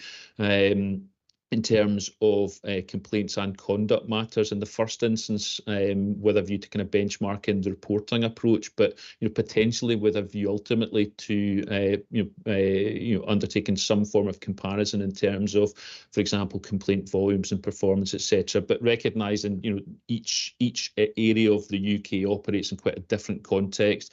Certainly on the complaint side of things, my intention is to provide an update to members before before the end of the calendar year, with conduct to follow thereafter. Okay, good, thank you. No, really, really interesting update. I think it's always good to learn more about collaboration kind of efforts. It's really, really helpful because it does provide really, really helpful context and just something for comparison. So we're not just inwardly focused, but actually looking externally. So I do appreciate all the efforts that kind of happen within that space. Thank you for the update. Quick check if any colleagues have got any questions on this. No, perfect. Well, in that case, thank you very much, Darren. I think this closes off this agenda item, and it enables us to move on to the next one, which is the PERG annual quarterly report on Police Scotland handling of complaints, investigation referrals, and it will be Ilya and Raymond, I understand, who will be speaking to this one. Hello, Ilya. Please, again, as usual, do take the report as read. So, yeah, take it away. Thank you. Good morning, Chair. Good morning, Committee. I'll perhaps just draw your attention to some key highlights in our Q2 update report, and Raymond will perhaps highlight some key messaging in relation to our investigation work. In relation to Q2, you'll see that 56 new CHR applications were received, which is a 10% increase on the Q2 of the previous financial year. A decrease on Q1, but at the mid-year point, I think we're looking at approximately 27% increase on the number of the CHR applications that we received.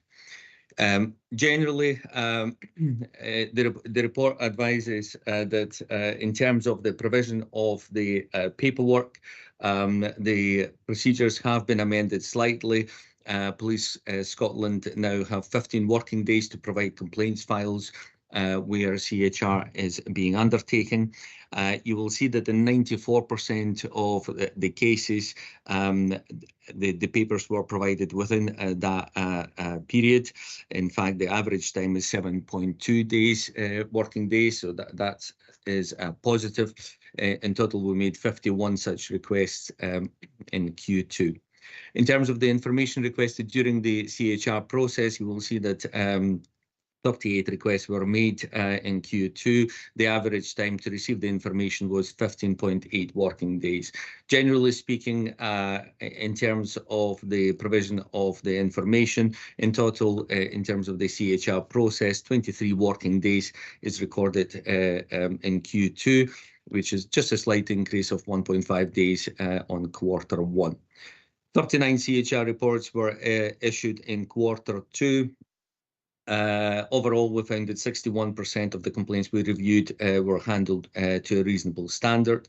On top of the CHR reports issued, another 62 cases were completed by discretionary decisions. We provided some additional narrative to explain that 52 of those were completed or concluded on the basis of proportionality, and we try to estimate the potential impact on the percentage of reasonably handled complaints that could potentially have if those complaints were accepted for a complaint handling review.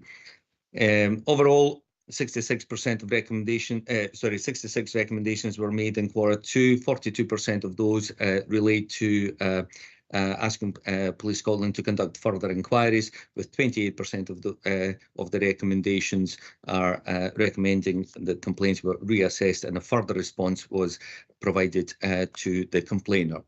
Thereafter, you will see that at the time of the report being prepared, 25% of the recommendations made this year have been implemented.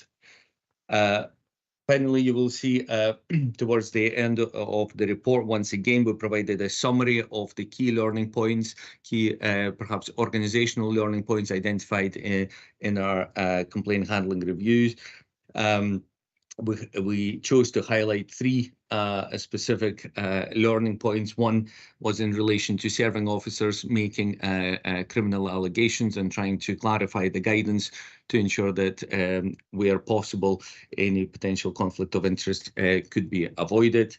You will also see a further learning point was identified in relation to trying to strengthen the guidance available to the officers in relation to notification of next of kin in England and Wales, where the death occurs in Scotland. And finally, the learning point at the end of the report highlighted, we identified that some of the correspondence that's sent to the firearms license holders could be made a little bit clearer. So we've identified a learning opportunity in that regard.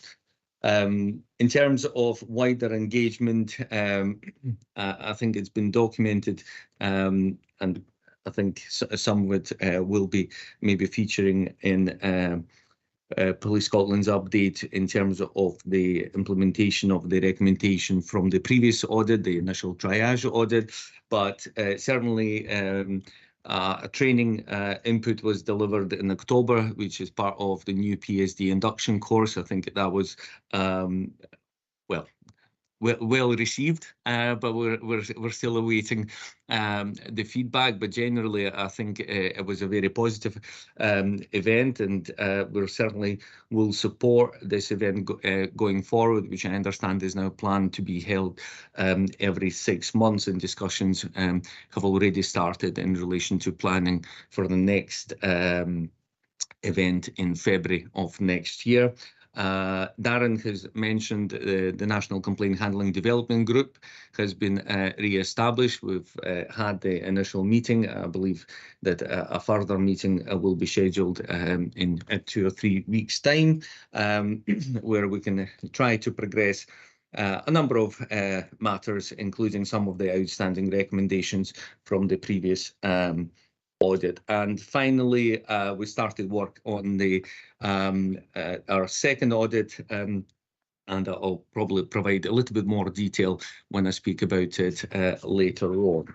And that concludes my update in relation to complaint handling reviews, and I'll perhaps pass it on to my colleague Raymond to speak to the second part of the report. Thank you, and good morning again, Chair and all. I'll pick it up from page 14. As you said, Chair, I'll take it as read if you're content with that, and I'll just pick out the key points. So moving through the document on page 15, the graph there depicts the Police Scotland referrals to PIRC over the 5 quarters it's referred to there. I think it's probably important to know it's a stable period. If you look over the 5, the average would be 223, and over the last 2 quarters, and certainly this quarter, we're below that. So it's a stable position there, and probably reflecting back to Q2 last year, we see a 13% decrease on those numbers, which is encouraging. Stepping in the next page, page 16, this is the referrals that are received from Police Scotland. Again, a stable picture there, and obviously the numbers are there for noting. Once these referrals are received in, they are assessed by a senior investigator who will make the assessment as to whether they'd move towards investigation, as I'm sure you're familiar with, and thereafter how they are taken forward in terms of categorisation as outlined in the document there. So for Q2, there was 4 which are detailed on page 18, 1 for each of the 4 categories that's highlighted there. Again, for noting in terms of the numbers, a very stable picture, and obviously an encouraging one as it's decreased. The key performance indicators, again, as read, all in a very positive position there. 2 sitting having been met at 100%, and the other 99, which shows our KPIs are being achieved and we're addressing the key parts of that. So again, a positive picture in that regard. Moving through into the recommendations, there's 2 which are highlighted in the document there. They still sit within the period for Police Scotland to consider, so that's still ongoing, and I'm conscious of the fact that was reflected in the report that was presented by Kat earlier, so very much work ongoing in respect of that, and waiting to understand how that learning's accepted, considered and received. So there's only 2 for that period there. So again, work going forward. And just to touch on finally the stakeholder engagement section, Elias spoke about the induction training, which I wasn't part of, predated my time in this organisation.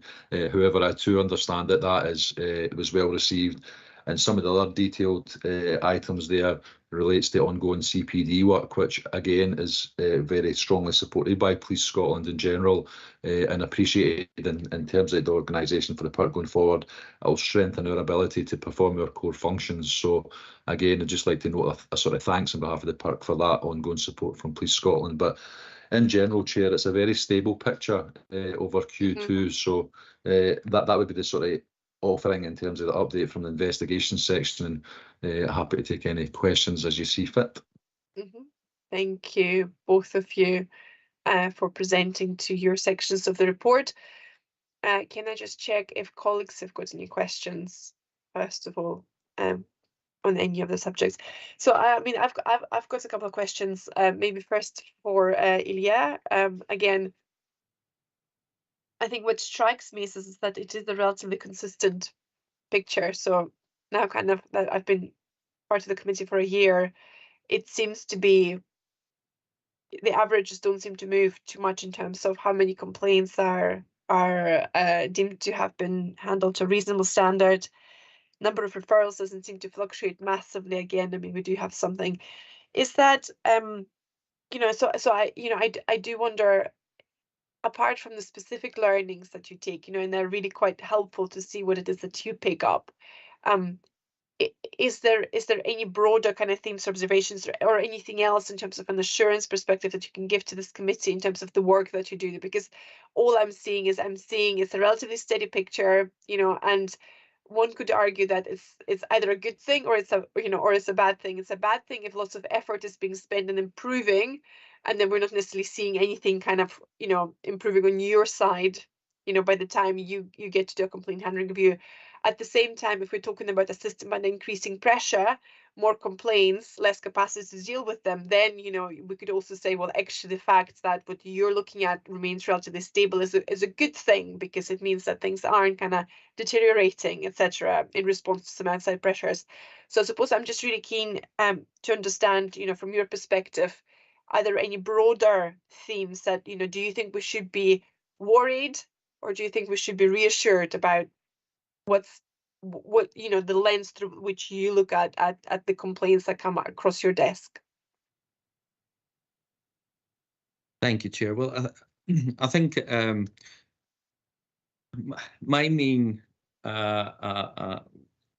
role, I suppose, is really examine the quality of the Police Scotland's complaint handling. So probably wouldn't be too appropriate just now for me to consider themes out with that. But in terms of the complaint handling themes, if that's what you're referring, yeah, certainly I think if you're looking at a 5-year period, you will see that that there have been instances where in terms of percentage of reasonably handled complaints was below 50%. So certainly you can see that a lot of work has gone into improving the general standard of the police complaint handling. And generally speaking, in terms of our complaint handling review, our main focus is to provide assurance that the complaints handled by Police Scotland are handled in accordance with our statutory guidance, which applies to all policing bodies operating in Scotland. So in that respect, you can see that over the last 5 years, there was a gradual improvement in terms of how complaints have been handled. We went from, I believe at one point, the lowest point, we were 44%. We get to, I think, over 70% last year. It has obviously dropped this year again slightly to 61% year to date. Now, again, that situation might improve as the year goes on.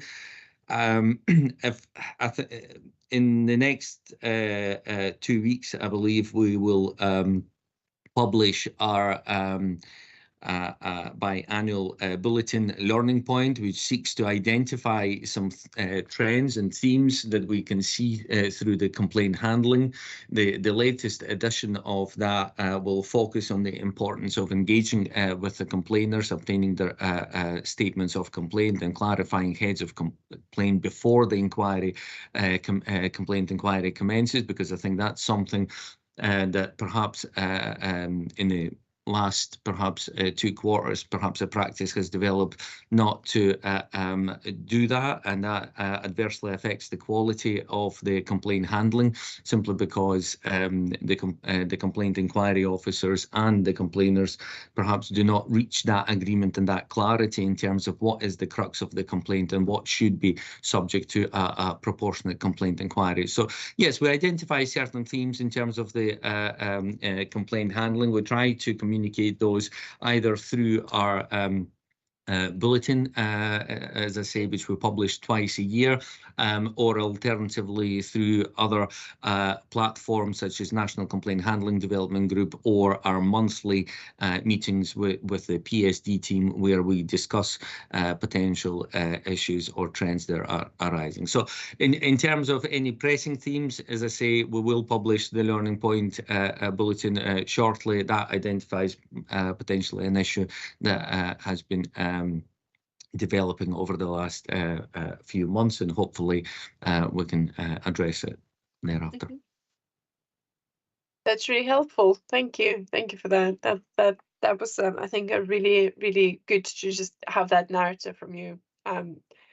Lifting us up from just the detail in the reports. So really helpful. Thank you for that. I see, Fiona, you'd like to come in. Just checking.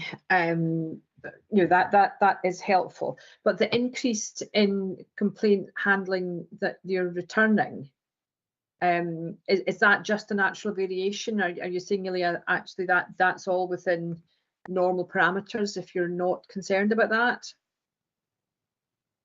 Well, in terms of the number of applications that we receive, I think generally speaking, over the last 5 years, it remains relatively steady. I think the 5-year average was 270 application or thereabouts. So there are variations within that, maybe 260, 280.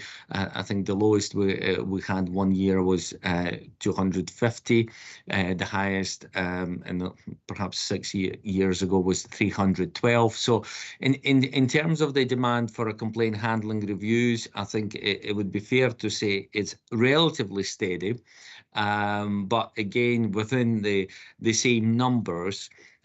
You could see that the complexity of the issues that are being raised as complaint allegation is certainly increasing. Generally speaking, what we're seeing is that in the number of complaint handling applications that comes to us, the number of the individual allegations within those cases is increasing. But returning if you're saying the complaint, my understanding, and I could be entirely wrong, of the complaints handling, that you're returning an increased proportion as being needing improvement. Am I reading that incorrectly? Well, as I suppose you're correct that the number of reasonably handled complaints has dropped by about 10% or so, yes. So I'm just wondering, Ilya, if you're being too understanding of the pressures that the PSD are under in terms of complexity of complaints and the handling them. I think, well, it's the pressure that Police Scotland is experiencing. We're certainly aware of it because, as I indicated, we have a very good dialogue with Professional Standards Department on monthly basis. We have meetings where we address the demand issues, the fluctuations between reasonable, not reasonable, the number of recommendations made, the recommendations outstanding. We discuss the progress of the recommendations. It's difficult for me to answer your question because whilst I can accept that Police Scotland are saying that there is an increased demand. Certainly, as an oversight organisation, we certainly keen to ensure that, despite the demand, that the quality of the complaint handling is not jeopardised, because we're all experiencing difficulties in terms of resourcing, but at the same time, it's very important to ensure that the quality of the complaint handling is not jeopardized. And from that, you can also see that, in terms of our approach to guidance that we issued to Police Scotland and other policing bodies, you will see that in the last 2 years, the statutory guidance that we have issued has been amended, providing a greater flexibility to policing bodies for dealing with lower level complaints. And the key message in our statutory guidance is one of proportionality, making sure that those complaints that deserve close attention and very thorough investigation are, for example, those that involve allegations of potential breaches of human rights or the like, or the abuse of power and so on, that those are focused on and investigated properly. But we also understand that the vast majority of the complaints received by the policing bodies are low-level service complaints, and naturally from that perspective you'll see that 50% of the complaints are resolved by the frontline resolution. So that's reassuring to hear that, because naturally that's the process that was designed for dealing with those low-level complaints. The additional provisions in the complaint handling statutory guidance enable policing bodies not to investigate low-level complaints after an attempt is made to resolve it with the complainer, because we appreciate that in some instances policing bodies will take all reasonable steps to try to address the complaint, but in certain circumstances members of the public simply do not accept a resolution. It is not always proportionate to spend resources on investigating those complaints. So again, there are some additional provisions within the current guidance that enable policing bodies additional flexibility to deal with low-level complaints, so that those complaints can be dealt with quickly, and the resources could be focused on a significant complaint. Wow, thank you. Sorry, Fiona, do you want to come back in, or? So it's probably more to you, Chair, and I'm wondering in slower order if perhaps we need a dialogue about non-deserving complaints and low-level complaints and how they're pitched, because my sense is that they're probably, if I'm complaining, it takes a lot of courage to complain about the police. I'm maybe not seeing my complaint as non-deserving or low level, but I think that's not for today. It's maybe for a slower order offline discussion, maybe a development session. Yeah, no, that's really helpful. That is helpful, absolutely. And thank you, Riada. I felt that was just a masterclass there in sort of statutory guidance and complaint handling, etc., etc. So no, thank you for that. Thank you, Chair. I think, you know, I also, listening to the conversation, I think it's really important to kind of acknowledge that with the data that ADI is presenting it's just one snapshot. So it's not a representative sample. And I think even, you know, ADI, if I look at sort of some of the outcomes of our DIP sampling, they don't necessarily align percentage-wise in terms of, you know, what's deemed reasonable, what's deemed unreasonable. It doesn't always match up. It's not like, you know, in our DIP sampling we're seeing kind of 60% okay, but like 40% not okay type thing. So we always need to be very careful that this is a section of complaints where people have decided to take that to the park. So it will always be, it's not an entirely representative sample of everything else. But I absolutely take your point, Fiona. I think we probably need to, yeah, as you say, kind of, there are some other more detailed conversations that we can have, an exploration that we can have as a committee, just to increase our overall understanding of how the whole system is set up. So Alan, you wanted to come in, but you've taken your hand down again. I don't know if you still wanted to say something. No, I made the point, thanks. Perfect. No, that's really helpful. That's really helpful. Okay, before we move on though, I don't know if colleagues have got any further questions. I do have a question for Raymond as well though. And that, you know, is probably kind of relatively similar as well. You know, I'm very conscious of the fact that the statute that refers to PERC are the big ticket items. So they're the things where there's been an incident of some sort that's been sufficiently, you know, important for it to be, you know, by statute for police to have to refer things to you. So, and what we're seeing again through your reports is you know, we're seeing the numbers. Again, the numbers are relatively steady, though there is obviously that sort of natural fluctuation over time. And we're seeing that they are overall being handled within your timeframes, etc. But what I suppose, you know, from a kind of public interest perspective, what I observe is that I understand only 14.8% of the items which are referred to you are actually then being investigated by the PERC. And again, I think over time this percentage has been relatively stable. So again, I wonder as a committee, can we take confidence from the fact that it is a relatively small proportion of items that are referred to that you choose to investigate? Is it a good thing? Is it a bad thing? You know, what can I read into these numbers? Because you know, we're seeing that some of the larger kind of categories do relate to tasers and firearms and I'm not going to get the acronym right, but the pepper spray kind of usage. So you know, so and clearly even in that instance you don't investigate all of them, because obviously the percentage of things that you do investigate is much smaller than what kind of corresponds that falls into those categories. So I'm just really keen again to kind of get your narrative of what does it tell us about what you're seeing. You know, does it give us reassurance? Does it give us cause for concern? What can we read into that relatively low number of referrals that are being investigated? So I suppose to say it's been investigated is maybe not wholly accurate, because when they do come into the park, they go through a triage process where there is an element of investigation. So there'll be that scrutiny into what has been reported to make sure it is appropriate in terms of what's happened. A lot of the time, what's referred as by statute, there is that health check by the park. If it's deemed to be absolutely compliant with what we expected, it would not be progressed to investigations. So there is that element of scrutiny that front loads the system. So an element of investigation, if you like, that is then progressed by an investigator, and it goes through the chain of command up to a senior investigator, and they have to be content at that time there's sufficient investigation being done to merit that not to progress to a formal investigation. So the scrutiny is there from the outset.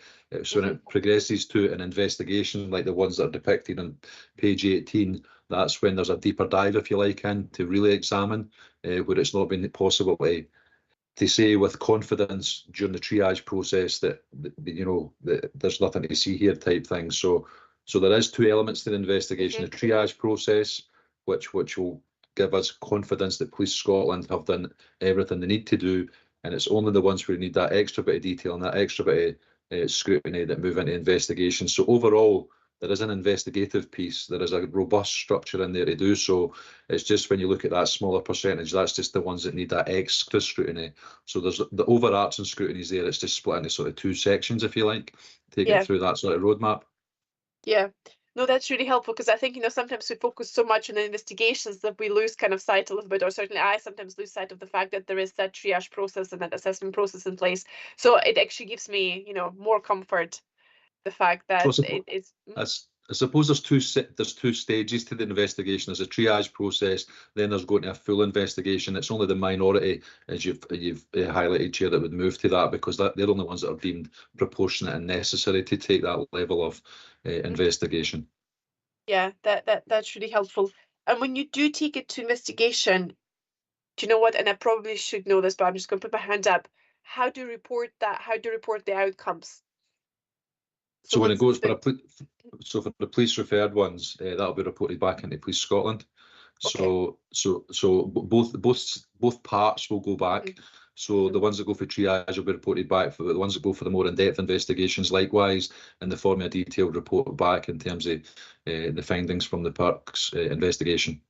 Okay, that's helpful. Right. I don't have any further questions on this. I don't think anybody else has.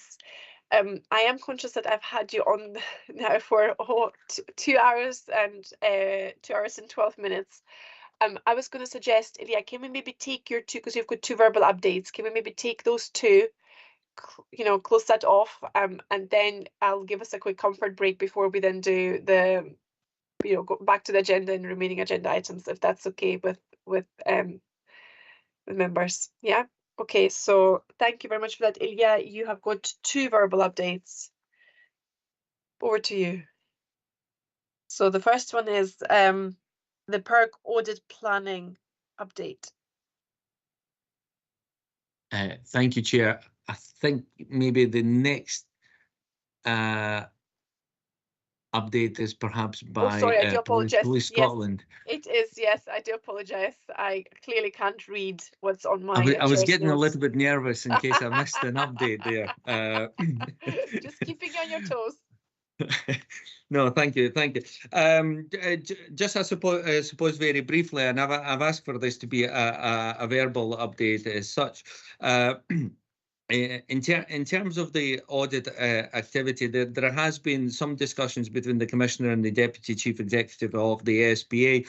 I think generally it has been agreed that the Park's immediate priority will be Recommendation 7 audit, which has commenced. You could say the terms of reference have been shared with the Police Scotland. I understand that Police Scotland would like an opportunity to discuss the terms of reference or comment upon it. So for that reason, terms of reference certainly have not been shared widely at this stage.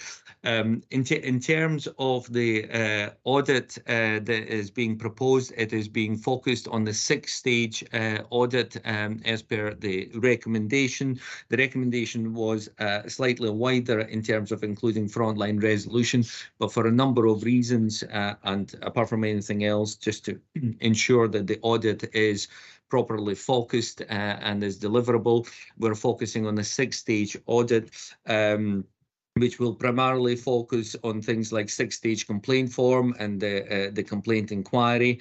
We will seek to ensure that complaint inquiry is carried out are proportionate, both to the nature of the complaint and the underlying incident which gives rise to the complaints.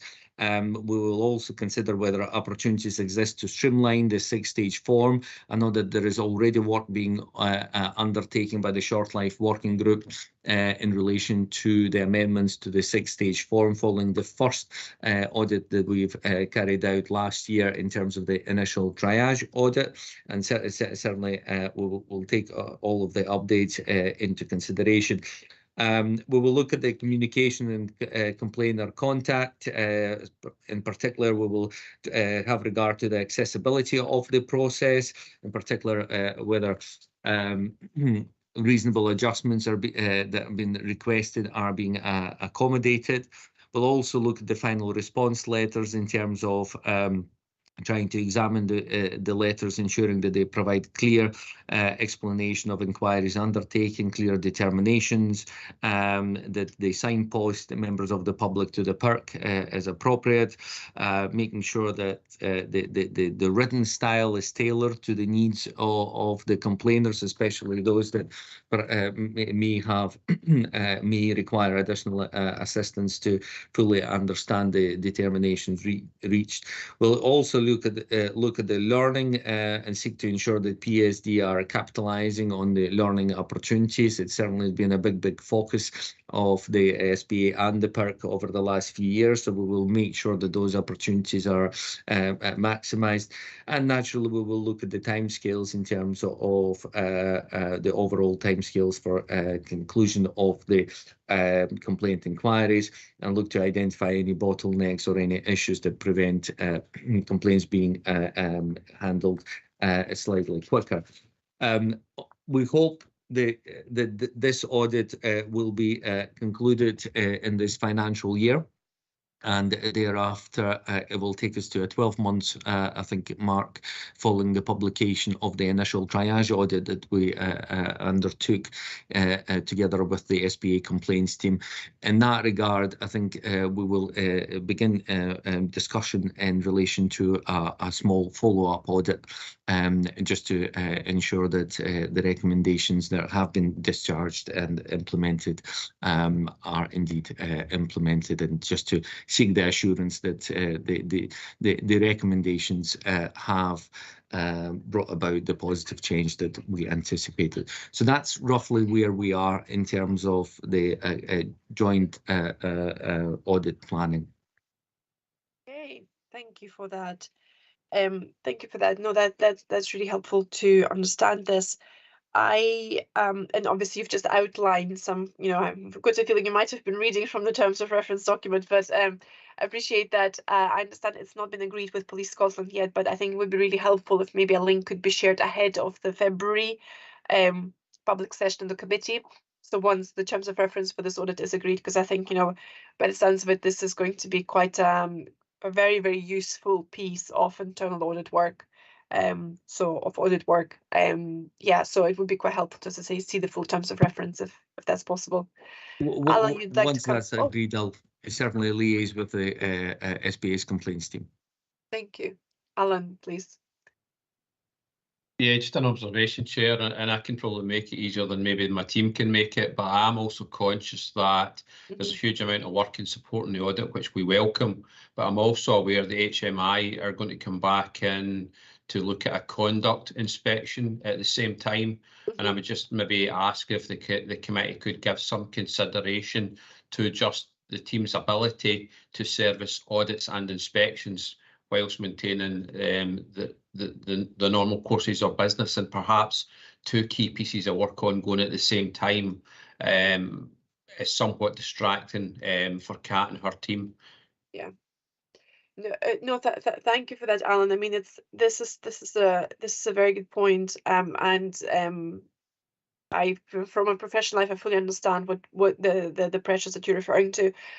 This is probably just a question for RSPA officers then. Is that something to do as SPA? Do we have a clear view as to what are the different you know, I suppose the difficulty we have here is that we've got two external bodies, obviously HMI, who will have, you will have your own plan, and PERC will have their plan, and then the SPA has got the DIB sampling, etc., etc. So, so again, that takes us back to this whole, like, is there a coordination? Is there a role that we play in having visibility as to what are the different bits of oversight and assurance happening?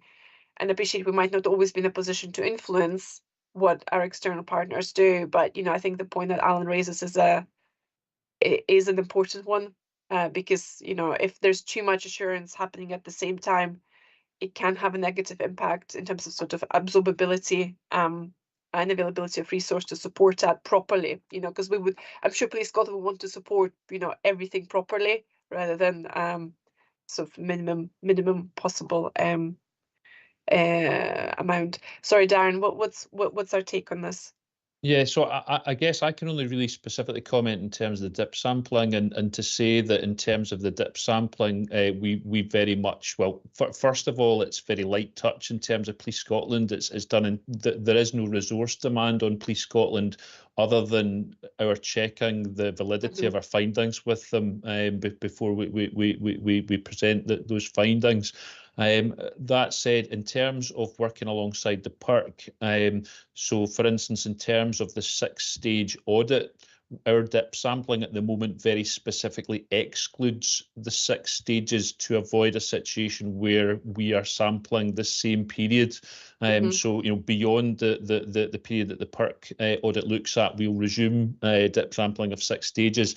In terms of HMICS, I'm conscious Maggie's on the call. I mean, we from, I suppose, a complaints perspective, will liaise around about ensuring a balance of kind of audit, DIP sampling activity in that regard. In fact, Craig is on the call as well. Apologies, Craig. I'm not sure. I don't think Elia necessarily talked about the period that the audit's looking at. I'm not sure in terms of whether there's any overlap in terms of the periods that the HMICS and the PERC pieces of work will look at. So apologies, I can't offer any further comment than that. That's okay. Thank you. And I think the sampling exercise wasn't necessarily the issue here. I was just more wondering from an SPA perspective, do we coordinate with HMI and the PERC to really understand what, you know, where and what are the implications for Police Scotland? But I see Craig, thank you, welcome. You would like to come in on this. Thank you, Chair. I'm very happy to sit down and try and deconflict the timescales on this between Police Scotland, PERC and ourselves. From what I took from Ilya's input and from what Darren said, it doesn't sound like a huge amount of conflict from where we are. We won't be kicking anything off until the early part of next year, so there's a fair bit of time between now and then, but I do understand the pressures that both CAT's team are under and the expectation that they deliver to a very high standard that's been explained very clearly this morning. So very happy to sit down, deconflict it and try and find a way through this. Thank you. Thank you, Craig. I think that would be, I think, very well received. And Ilya, you'd like to come back in?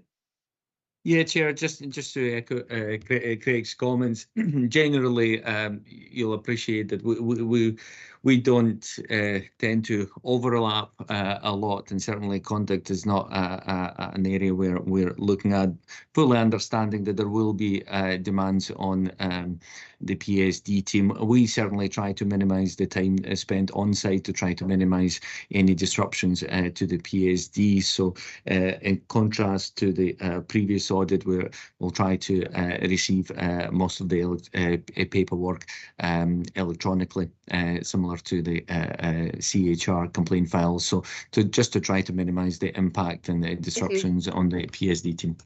No, absolutely. Thank you. And as I say, thank you both to HMI and to PERC. I do appreciate that, you know, you will always be trying to minimize the impact. That's, you know, that's just good practice. But nonetheless, you know, I think Alan's point is still very valid, that, you know, because as I'm sure Police Scotland colleagues would want to to fully contribute to the full extent to make sure that it's a quality piece of oversight or assurance or audit. So yeah, so I think there's definitely some offline conversation that potentially might help facilitate for everybody basically getting a better outcome and it being less impactful on the team. So thank you for flagging that. Okay, well, so I don't have any further questions for Ilya other than, as I say, sharing of terms of reference, that'd be really helpful. And okay, no further questions from me. I'm going to give us all until past, very generous, 6 minutes, until 11, and then maybe if we could come back and we will cover the remaining agenda items. Thank you, everybody. Okay, see you in the 6 minutes, 5 minutes now. Thank you.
agenda item 7, which is your update on the PERC joint audit progress and implementation.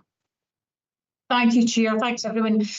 So I've shared the progress report, which contains the detail of what we're doing in terms of delivery of each recommendation. So this relates to the PERC published audit report from in March 2023 regarding the triage of complaints about the police, which the audit actually took place in between February and July 2021. So I'm not planning to go into the detail of our activity that underpins each recommendation. What I can do is give the committee that absolute reassurance that we've got this well embedded into the structure. Progress has been made and been led by a superintendent from the non-criminal complaints side.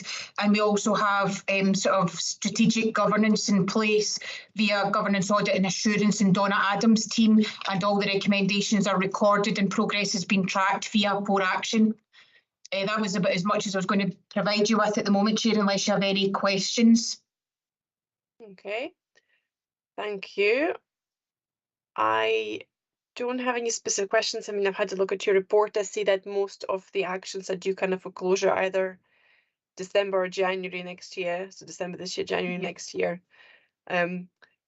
Fiona. Four for 3 ongoing, 1 we hope to conclude in December, and 4 into January next year, Chair. Perfect. No, sounds good. Fiona, you'd like to come in? That was all just a very light touch question of when do we think we'll have everything completed, and is there anything that's going to stop embracing some of the recommendations like IT?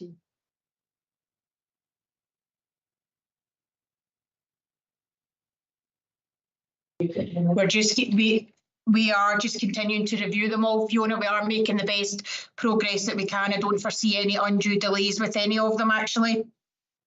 Version 7 is obviously key to some of the recommendations, but we are working hard with digital division and the supplier to make sure that we can deliver the upgrades at the earliest juncture. Okay, thank you. Katrina, did you want to come in or no? Okay. Thanks, Chair. I had a similar question. It's fine. Thank you. Okay. Well, that is reassuring. So thank you very much for that. I think that's good.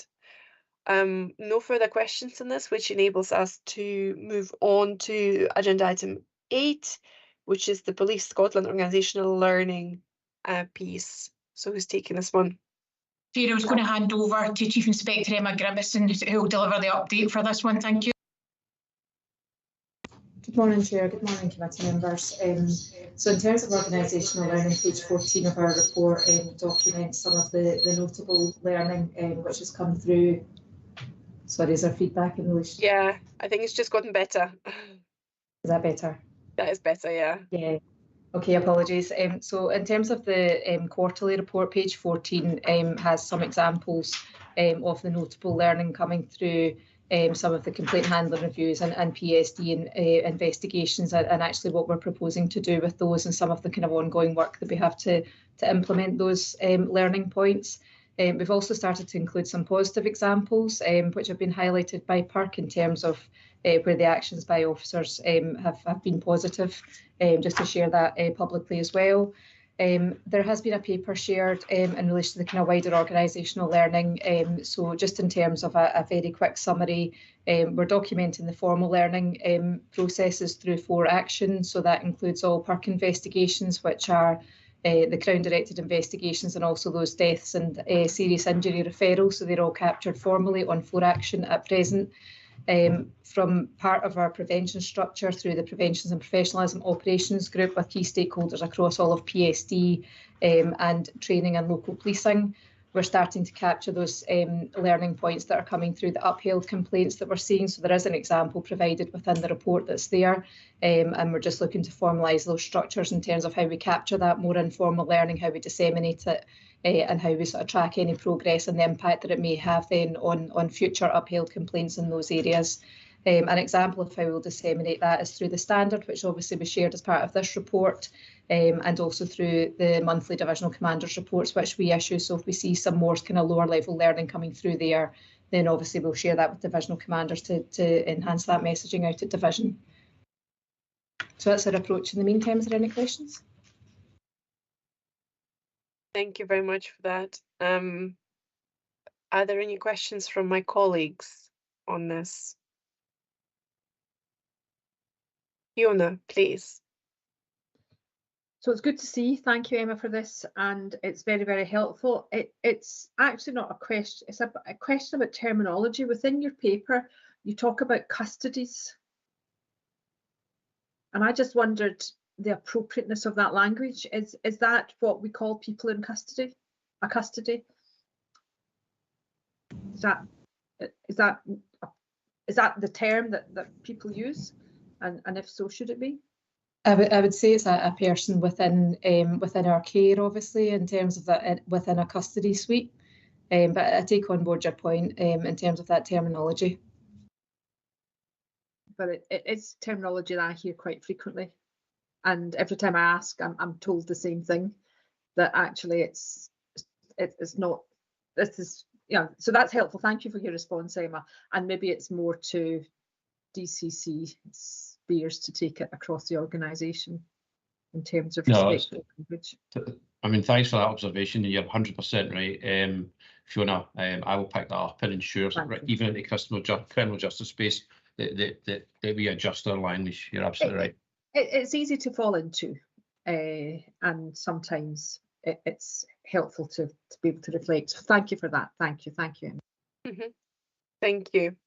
No, thank you, Fiona, for the language. On the actual approach, thank you very much for that as well. Organizational learning has been just a common thread that I think this committee is so focused on. So it's really helpful to see the approach laid out in this paper. So, and actually where you break it down between something that's being more formally tracked, so for action. So I assume that is like a action management type system that enables sort of to see this is how progress is being made. So that's really helpful. Again, it's a death by jargon or death by kind of acronym. I mean, in this case, it's not an acronym, but it's one of the various systems that exist in Police Scotland. So it's really useful to understand that that's how it's being tracked, and particularly this informal learning as well. So again, my observation on this was I wasn't quite clear as to how it was being captured, because it's informal, so it means that there isn't necessarily a structure, but you've just talked about the fact that you are thinking of how to make it almost the informal learning a bit more formal. And I think that's really important, again, because we don't want it to be a one-off exercise. We want it to be something that there is a mechanism to kind of harvest the informal learning opportunities as well. So it's good to see. It will continue to remain a very, very keen, the committee, I think, will continue to have a very keen interest as to how the processes work and what is coming out, and most importantly, how how that's benefiting Police Scotland. Because at the end of the day, if you are dealing with these numbers of complaints, it's such a rich data source as well, so it would be a waste not to use the opportunity. Thank you for that. Really important for us. I see no further questions on this agenda item, which is great because that enables us to move further down an agenda. So thank you, Emma. And the next one is the agenda item 9, and that's the Police Scotland Professional Boundary 6-monthly update on recommendations. And Kat, I think that's back over to you, isn't it? Thank you, Chair. So this update aims to provide a positional or progress update round about the previous briefs that I've provided to the committee. Dates back to the recommendations and the PSD case review that was undertaken covering sexual circumstance cases between January 17 and October 2021. So you'll remember that of note there was 19 recommendations emerged as a result of that case review, 16 of which are complete, 2 of which remain in progress under other work streams, and one is actually now just being developed. So the one that's being developed was the desire and appetite and requirement for an annual integrity check across the organisation. So that matter is now being considered by ACC Houston in his current role as well. And in terms of the another remaining outstanding one was related to the PSD support and intervention programme, where we are currently engaged, the team at PSD are engaged in some benchmarking across other forces in terms of building a template to progress that within Police Scotland as well. Over and above those recommendations, we've already touched on the delivery of the standard newsletter and the transparent publication of the misconduct outcomes, which is all part of our work under professional boundaries and the more holistic preventions process. We continue to have a strong foothold within the relevant NPCC working groups as well across different arenas, which is informing some good practice and innovative strategies for delivery in-house in Police Scotland as well.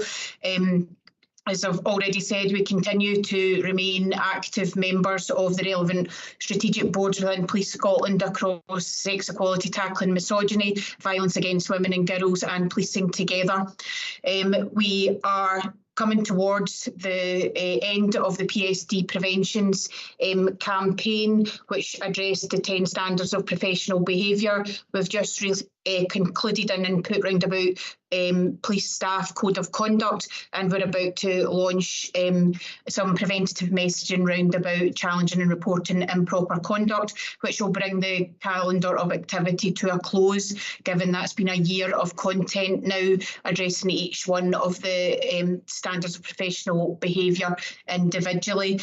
We're starting to build a success measurement framework now to look at and review any learning, as we also need to and are actively building some strategies for 2024 to continue the proactive preventions work to support what's already gone before.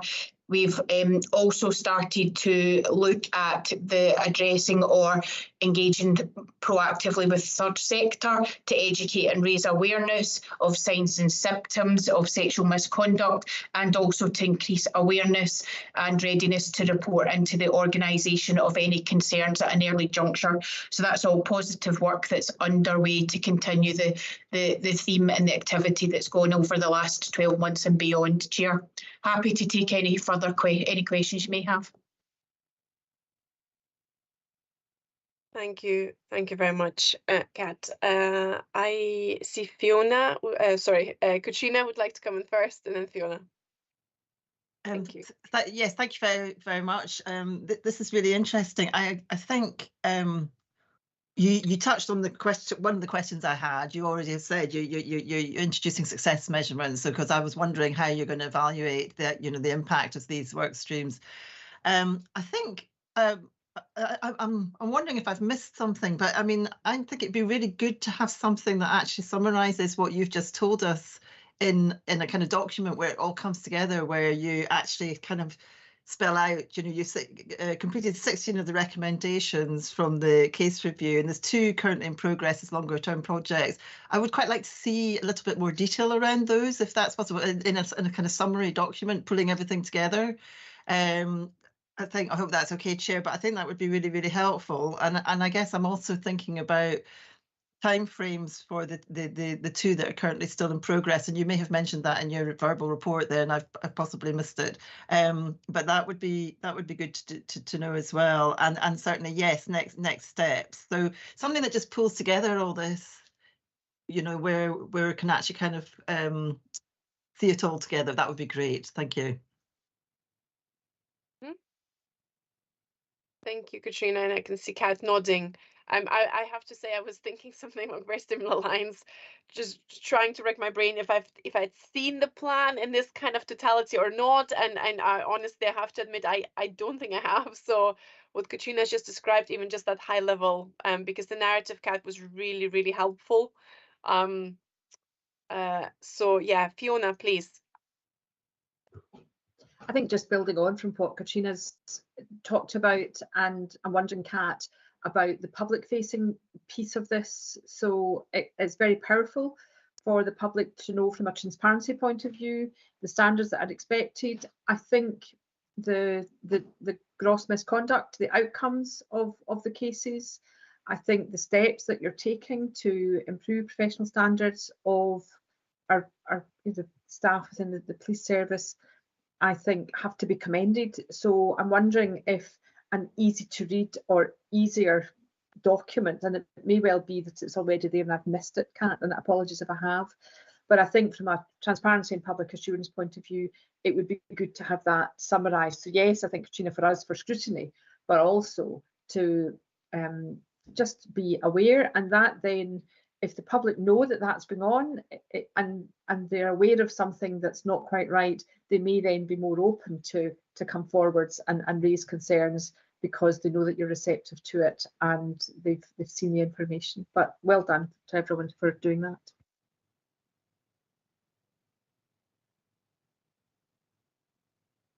Okay, thank you. Thank you, Fiona.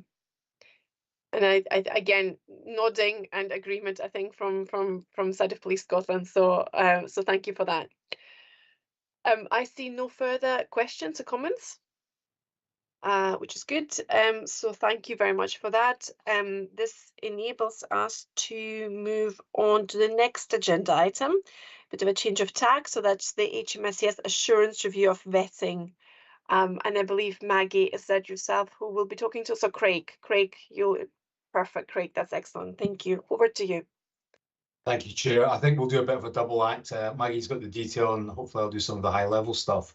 First of all, can I say thank you to the vetting team, to Kat and her team for working with us and for their early adoption of many of the ideas that we came up with, particularly around the data wash and the use of the IVPD in terms of running against that. I know it sits as a recommendation, but I'm pretty sure that'll be written off fairly quickly. What we found is, as many areas of Police Scotland are, professional standards and vetting are dealing with the legacy of reform. 10 years on, when the organisations were crashed together to create one organisation, there wasn't an awful lot of capacity for change. There wasn't a lot of capacity for standardisation. And what we found is that even till this day, there is still an element of data sets that are disparate and maybe not all as readily available as we would want them to be. We also found that the legislation that governs all of this is tricky, difficult, and doesn't give the Chief Constable the tools that we would want her to have in terms of maintaining officers' vetting standards, and when they can't be maintained, that there is a route to remove them from the organisation. I think we would all see the benefit in having an ability to remove people that can't sustain a vetting standard. And we've worked very closely with Scottish Government around the Lady Eilish Angelini recommendations, the bill that's coming out of that, to try and make sure that there is some legislative answer to that coming forward. We're not through that, we're not yet at a published final stage of the bill, but we're hopeful that something will come forward in that space. That would then give the service the ability to use what we think is a very good vetting team to deliver an improved level of assurance that the people within the organisation all have a vetting standard, all have met that standard to an appropriate level, and where they don't have, then there are at least steps able to be taken to minimise the risk to the organisation and the people of Scotland. We've made a number of recommendations. I'm not going to go through them, as I'm sure you'll be glad to hear, Chair. There's quite a lot of information in there. But the things we would want to pull out are the ones I just mentioned about the legislation. We are very keen that there is a sort of data cleansing and reassurance piece of work done to ensure that there is a knowledge that everyone in Police Scotland has some form of level of vetting, that the record can be relied upon, and that there is now put in place that every 10 years at the very least there is a vetting check done of the individuals. We've got to remember though that a vetting check is like an MOT in your car. It's only as good as the day that you do it. So 10 years is a long way apart, and one of the things that we are seeking to do is to get Police Scotland to do that sort of health check with a line manager once a year when they do the PDR or objective setting conversation, that they check that there are no changes to their life that are of relevance to Police Scotland. So things like new partners or change of house or financial difficulties or convictions, speeding tickets, all sorts of other things. and we're recommending that is put in place.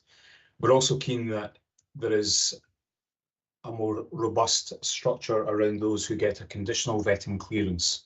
So people who are brought in, and we would describe it as brought in at risk, that there is a management structure that gives both local and central management an understanding of what that risk is and how do we mitigate any of the risks that they bring. But while we also employ an individual who is keen to join the service. A number of other bits and pieces that I could go through, but for the sake of time, I'll take it as read.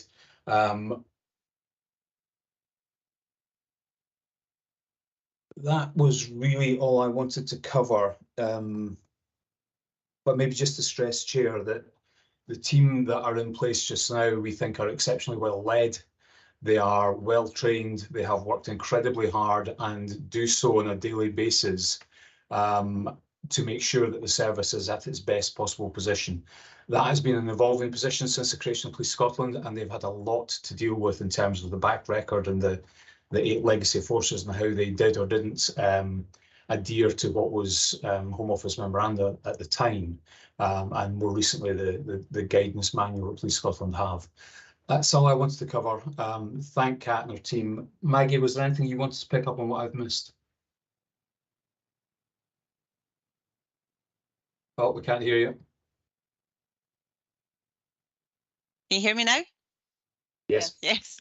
The only other point I would make is in relation to the review of posts that are designated for management vetting. I think that was raised in the assets report. They've not been reviewed since 2013, and I know there's some work underway in relation to that. And for me, the importance of that is in the focus of the access to vulnerable people as a bullet point for consideration for designation of posts. And I think that needs to be at the top of the list in relation to those posts. So that's the only other recommendation that I would highlight, but I'm happy to take the questions.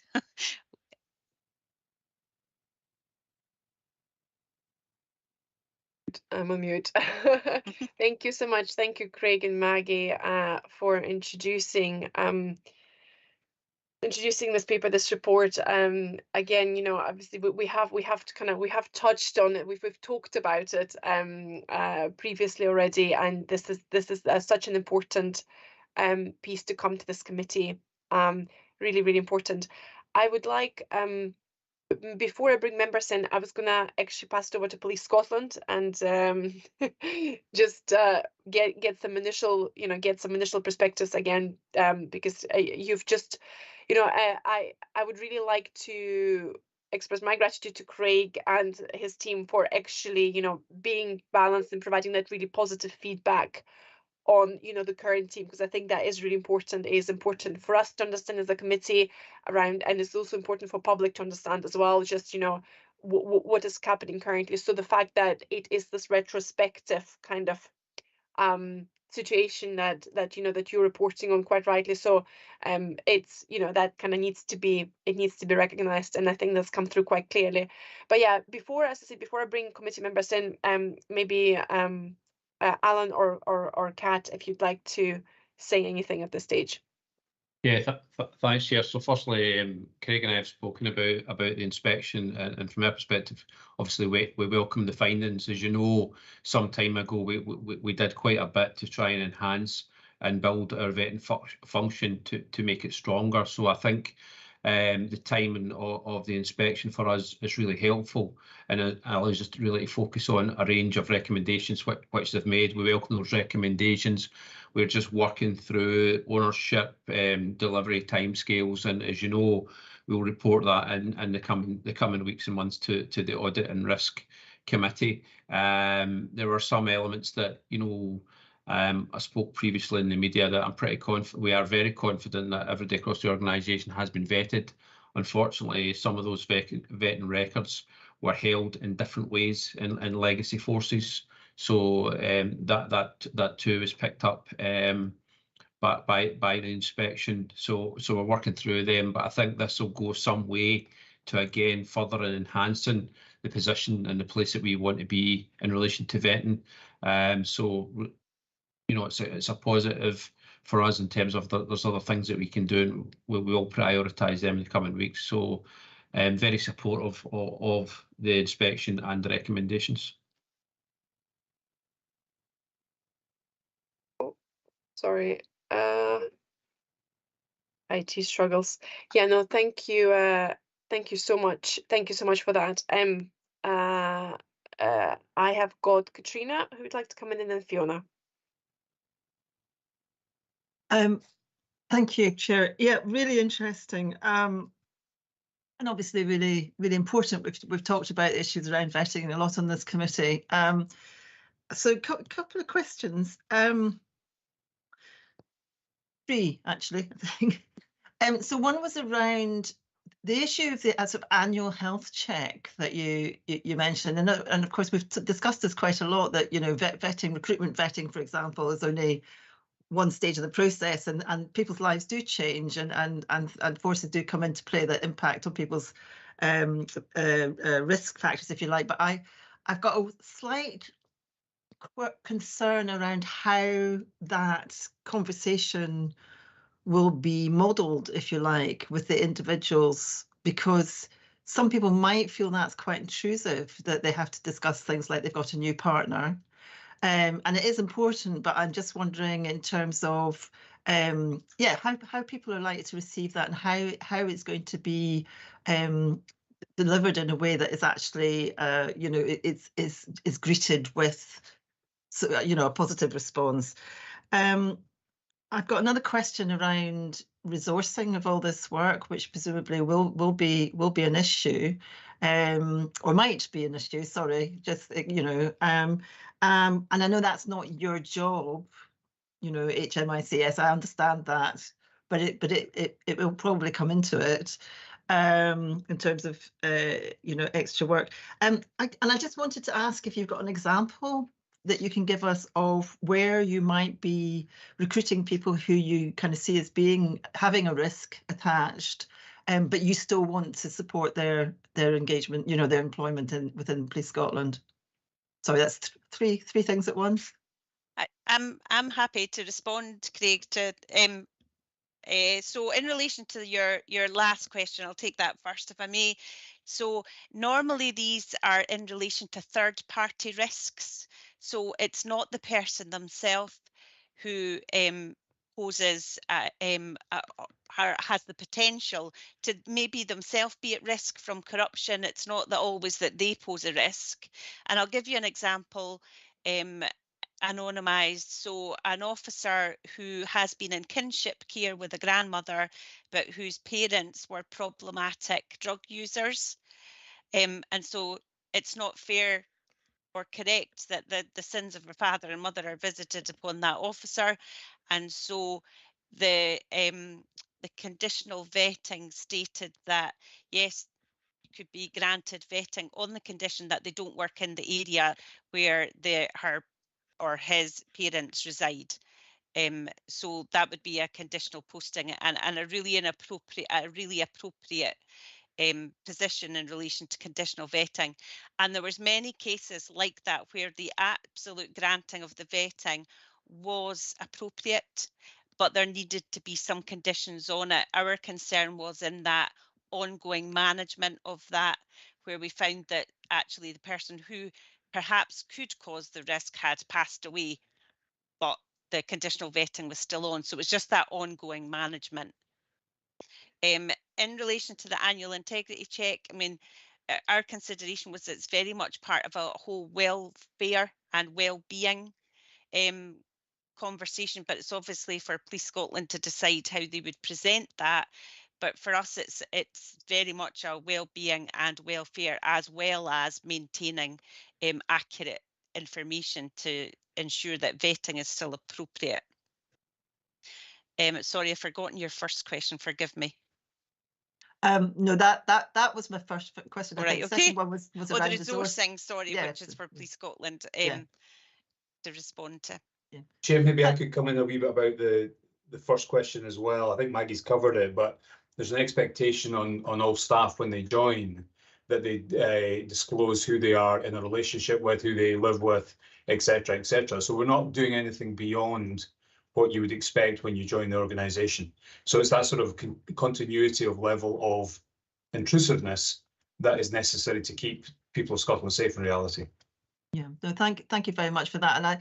And you know, the answer around the kind of example of the conditional vetting kind of position was really interesting as well. I mean, I personally have a bee in my bonnet about criminalisation of children, for example, but so in my world vision, you know, having been picked up as a 15-year-old doing something or other or whatever actually should not preclude people from going into the police force, because you know that actually means that they actually understand a lot of the issues that are being faced by people that they're going to come into contact with. So that was one of the things that was in my head. But your example was really interesting. Thank you.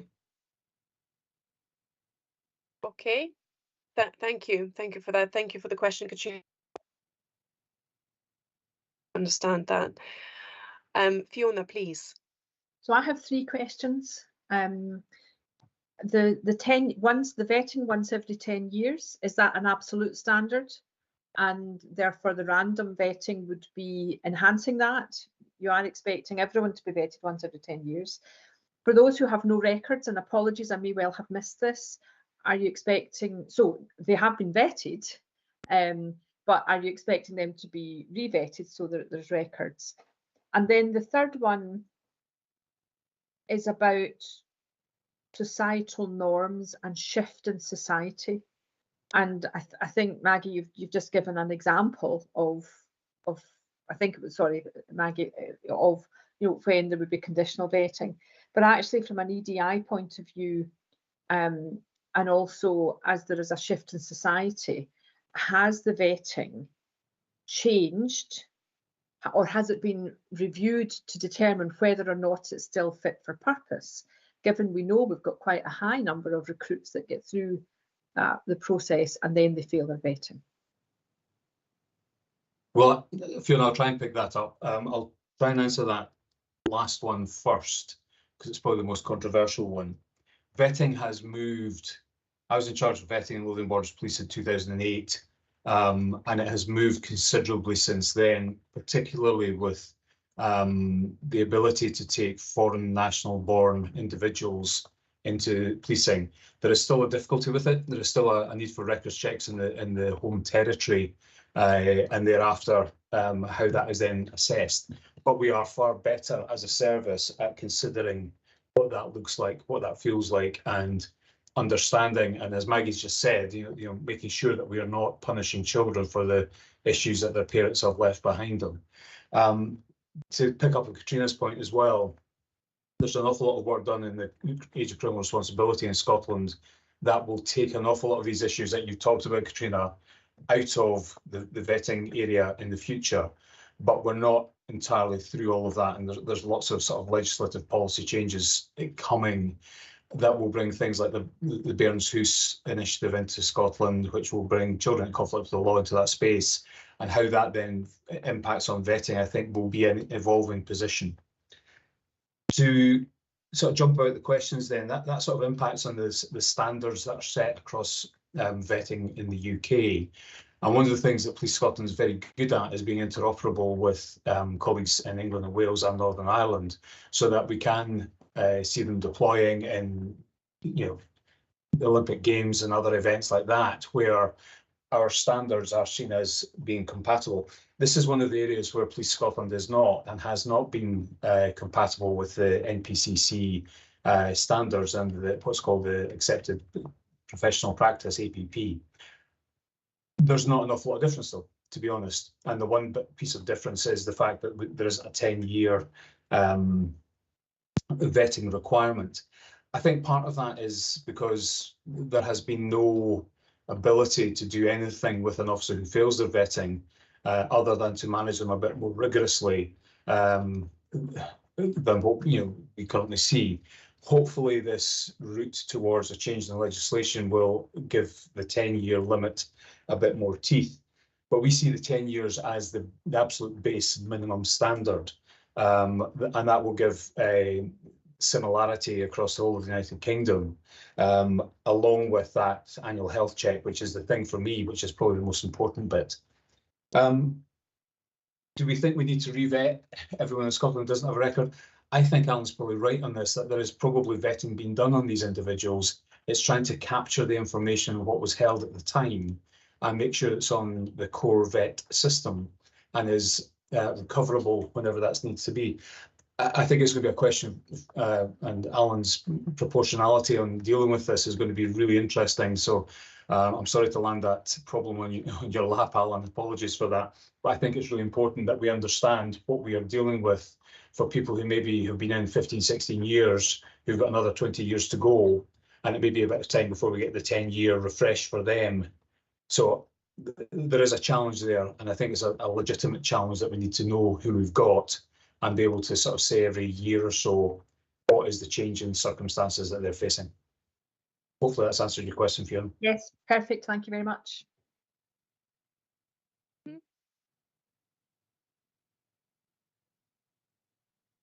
Thank you. Thank you for that. Sorry, Maggie, did you want to come in as well? Yeah, it was just to provide further reassurance, Fiona, in relation to the standards of vetting.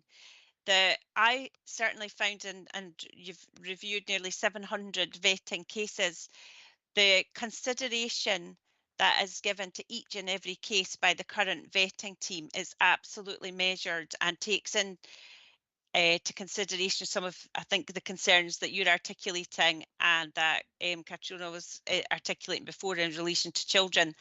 They're very measured in their approach. They consider the age of a conviction or intelligence. They consider that. They consider the significance of it. It's not that if you have a conviction that is you barred. You will see from the report, actually, I reviewed every single case where someone had a conviction and was granted vetting, of which there were a number. And so that's I certainly was very reassured about the balanced nature of the consideration that is given to each and every case and the detailed rationale that is then recorded in relation to that, just to give you that comfort. Thank you for that, Maggie. Katrina, please. Yeah, I just wanted to say thank you very much for both of you, Craig and Maggie, for those responses. Very assuring, but also I'd be really interested to find out the outcome of the legislative work that's ongoing at the moment. Yeah, that's good. Thank you. Thank you. Fiona, you'd like to come back in? It's probably, and again, it may well be for slower order and the conversation. I'm thoughtful about the vetting and EDI and race in terms of what's normal in some societal groups about accessing websites may not be for Indigenous population. So I'm just thoughtful about what consideration has been given to that, but it may well be a deeper dive for us into vetting and EDI. It may well come through the Policing Together work, and I'm content to let it rest until then, unless there's a particular answer at the moment. Yeah, thank you. I'll let it rest. Thank you. Thank you, Fiona. No, that's and again, this is obviously we can make note of that. Really fascinating report, fascinating discussion. And I think a lot of the questions I had have kind of been asked by colleagues and answered by Craig and by Maggie. So I was wondering in terms of so next steps, obviously, presumably looking to our Police Scotland colleagues, there will be an action plan, and we would expect that action plan, I think, to come to this committee, as well as just to understand exactly what kind of will be happening. I think one thing that we did touch on at the very start, I think Katrina's asked the question, what will be the resource implications of that? So, and what is realistic? So I think, and how does it need to be staggered? So, I mean, like, where do you start? So, effectively, if I kind of look at it, it's almost a little bit like it's not a remediation exercise, because you know, we have had assurances that everybody has been vetted, so it's not, you know, we're not starting from scratch, but there is that question around records, etc. And then if the regular 10-yearly kind of revetting exercise starts, and it's all about, well, how do you prioritize? Do you go with the longest cases? Do you do some sort of risk-based approach? So I mean, there's obviously lots of things kind of, I think, for Police Scotland to work through from just a practical operational perspective. But I think, you know, this committee will continue taking a really keen interest in what is happening in the space. Maybe before kind of I can't see any further questions, but before we bring this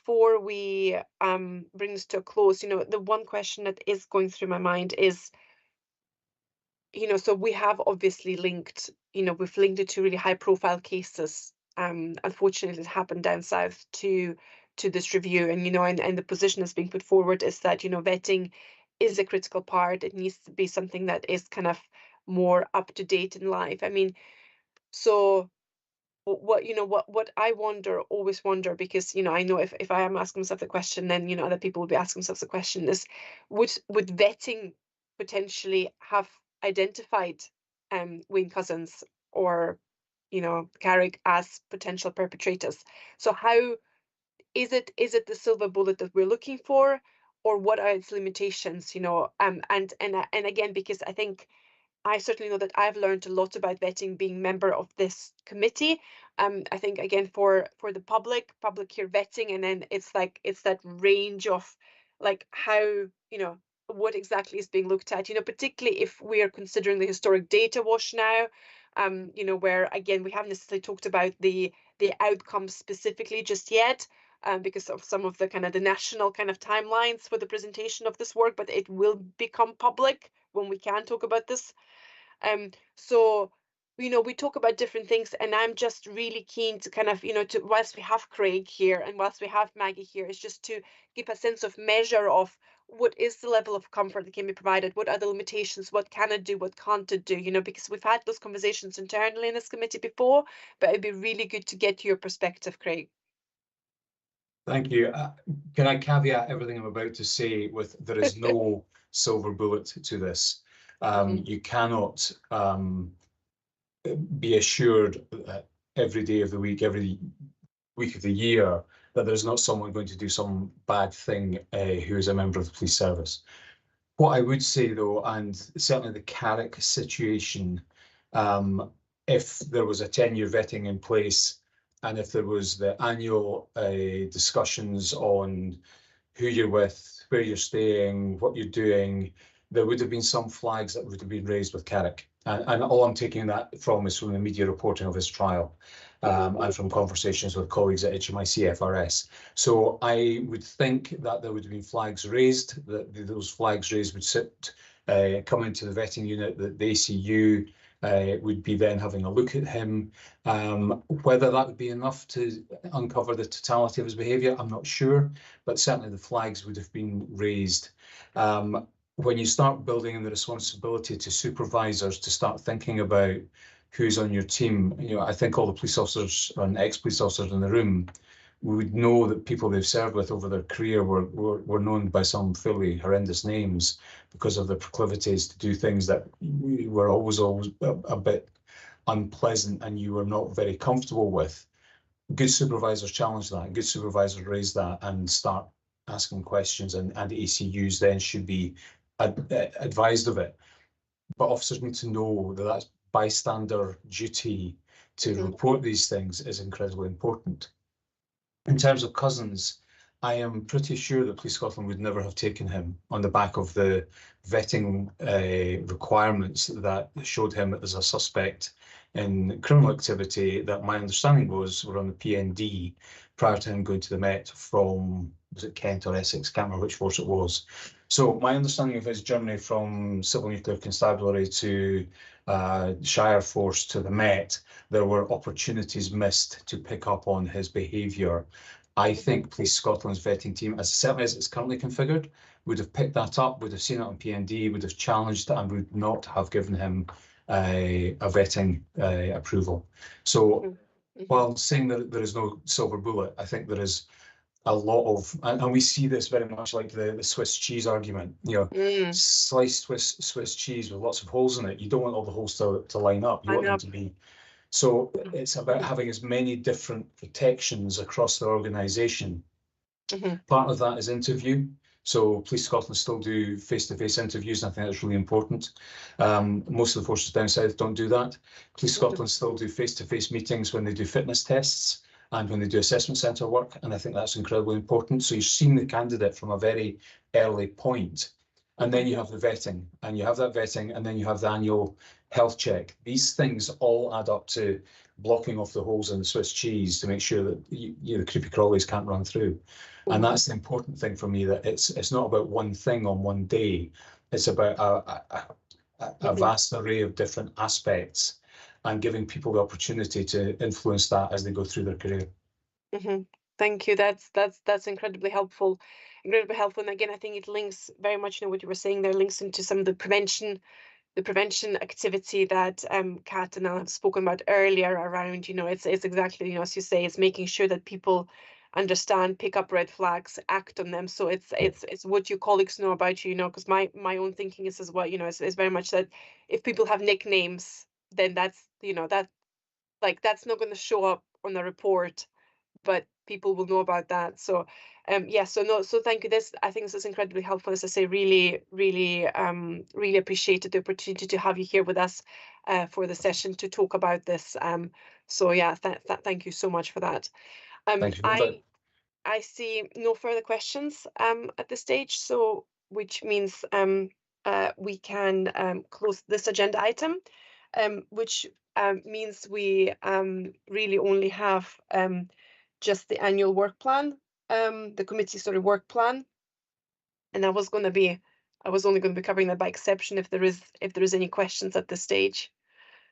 Otherwise, I think this concludes the public session of the committee. So thank you everybody. So let's just first things first.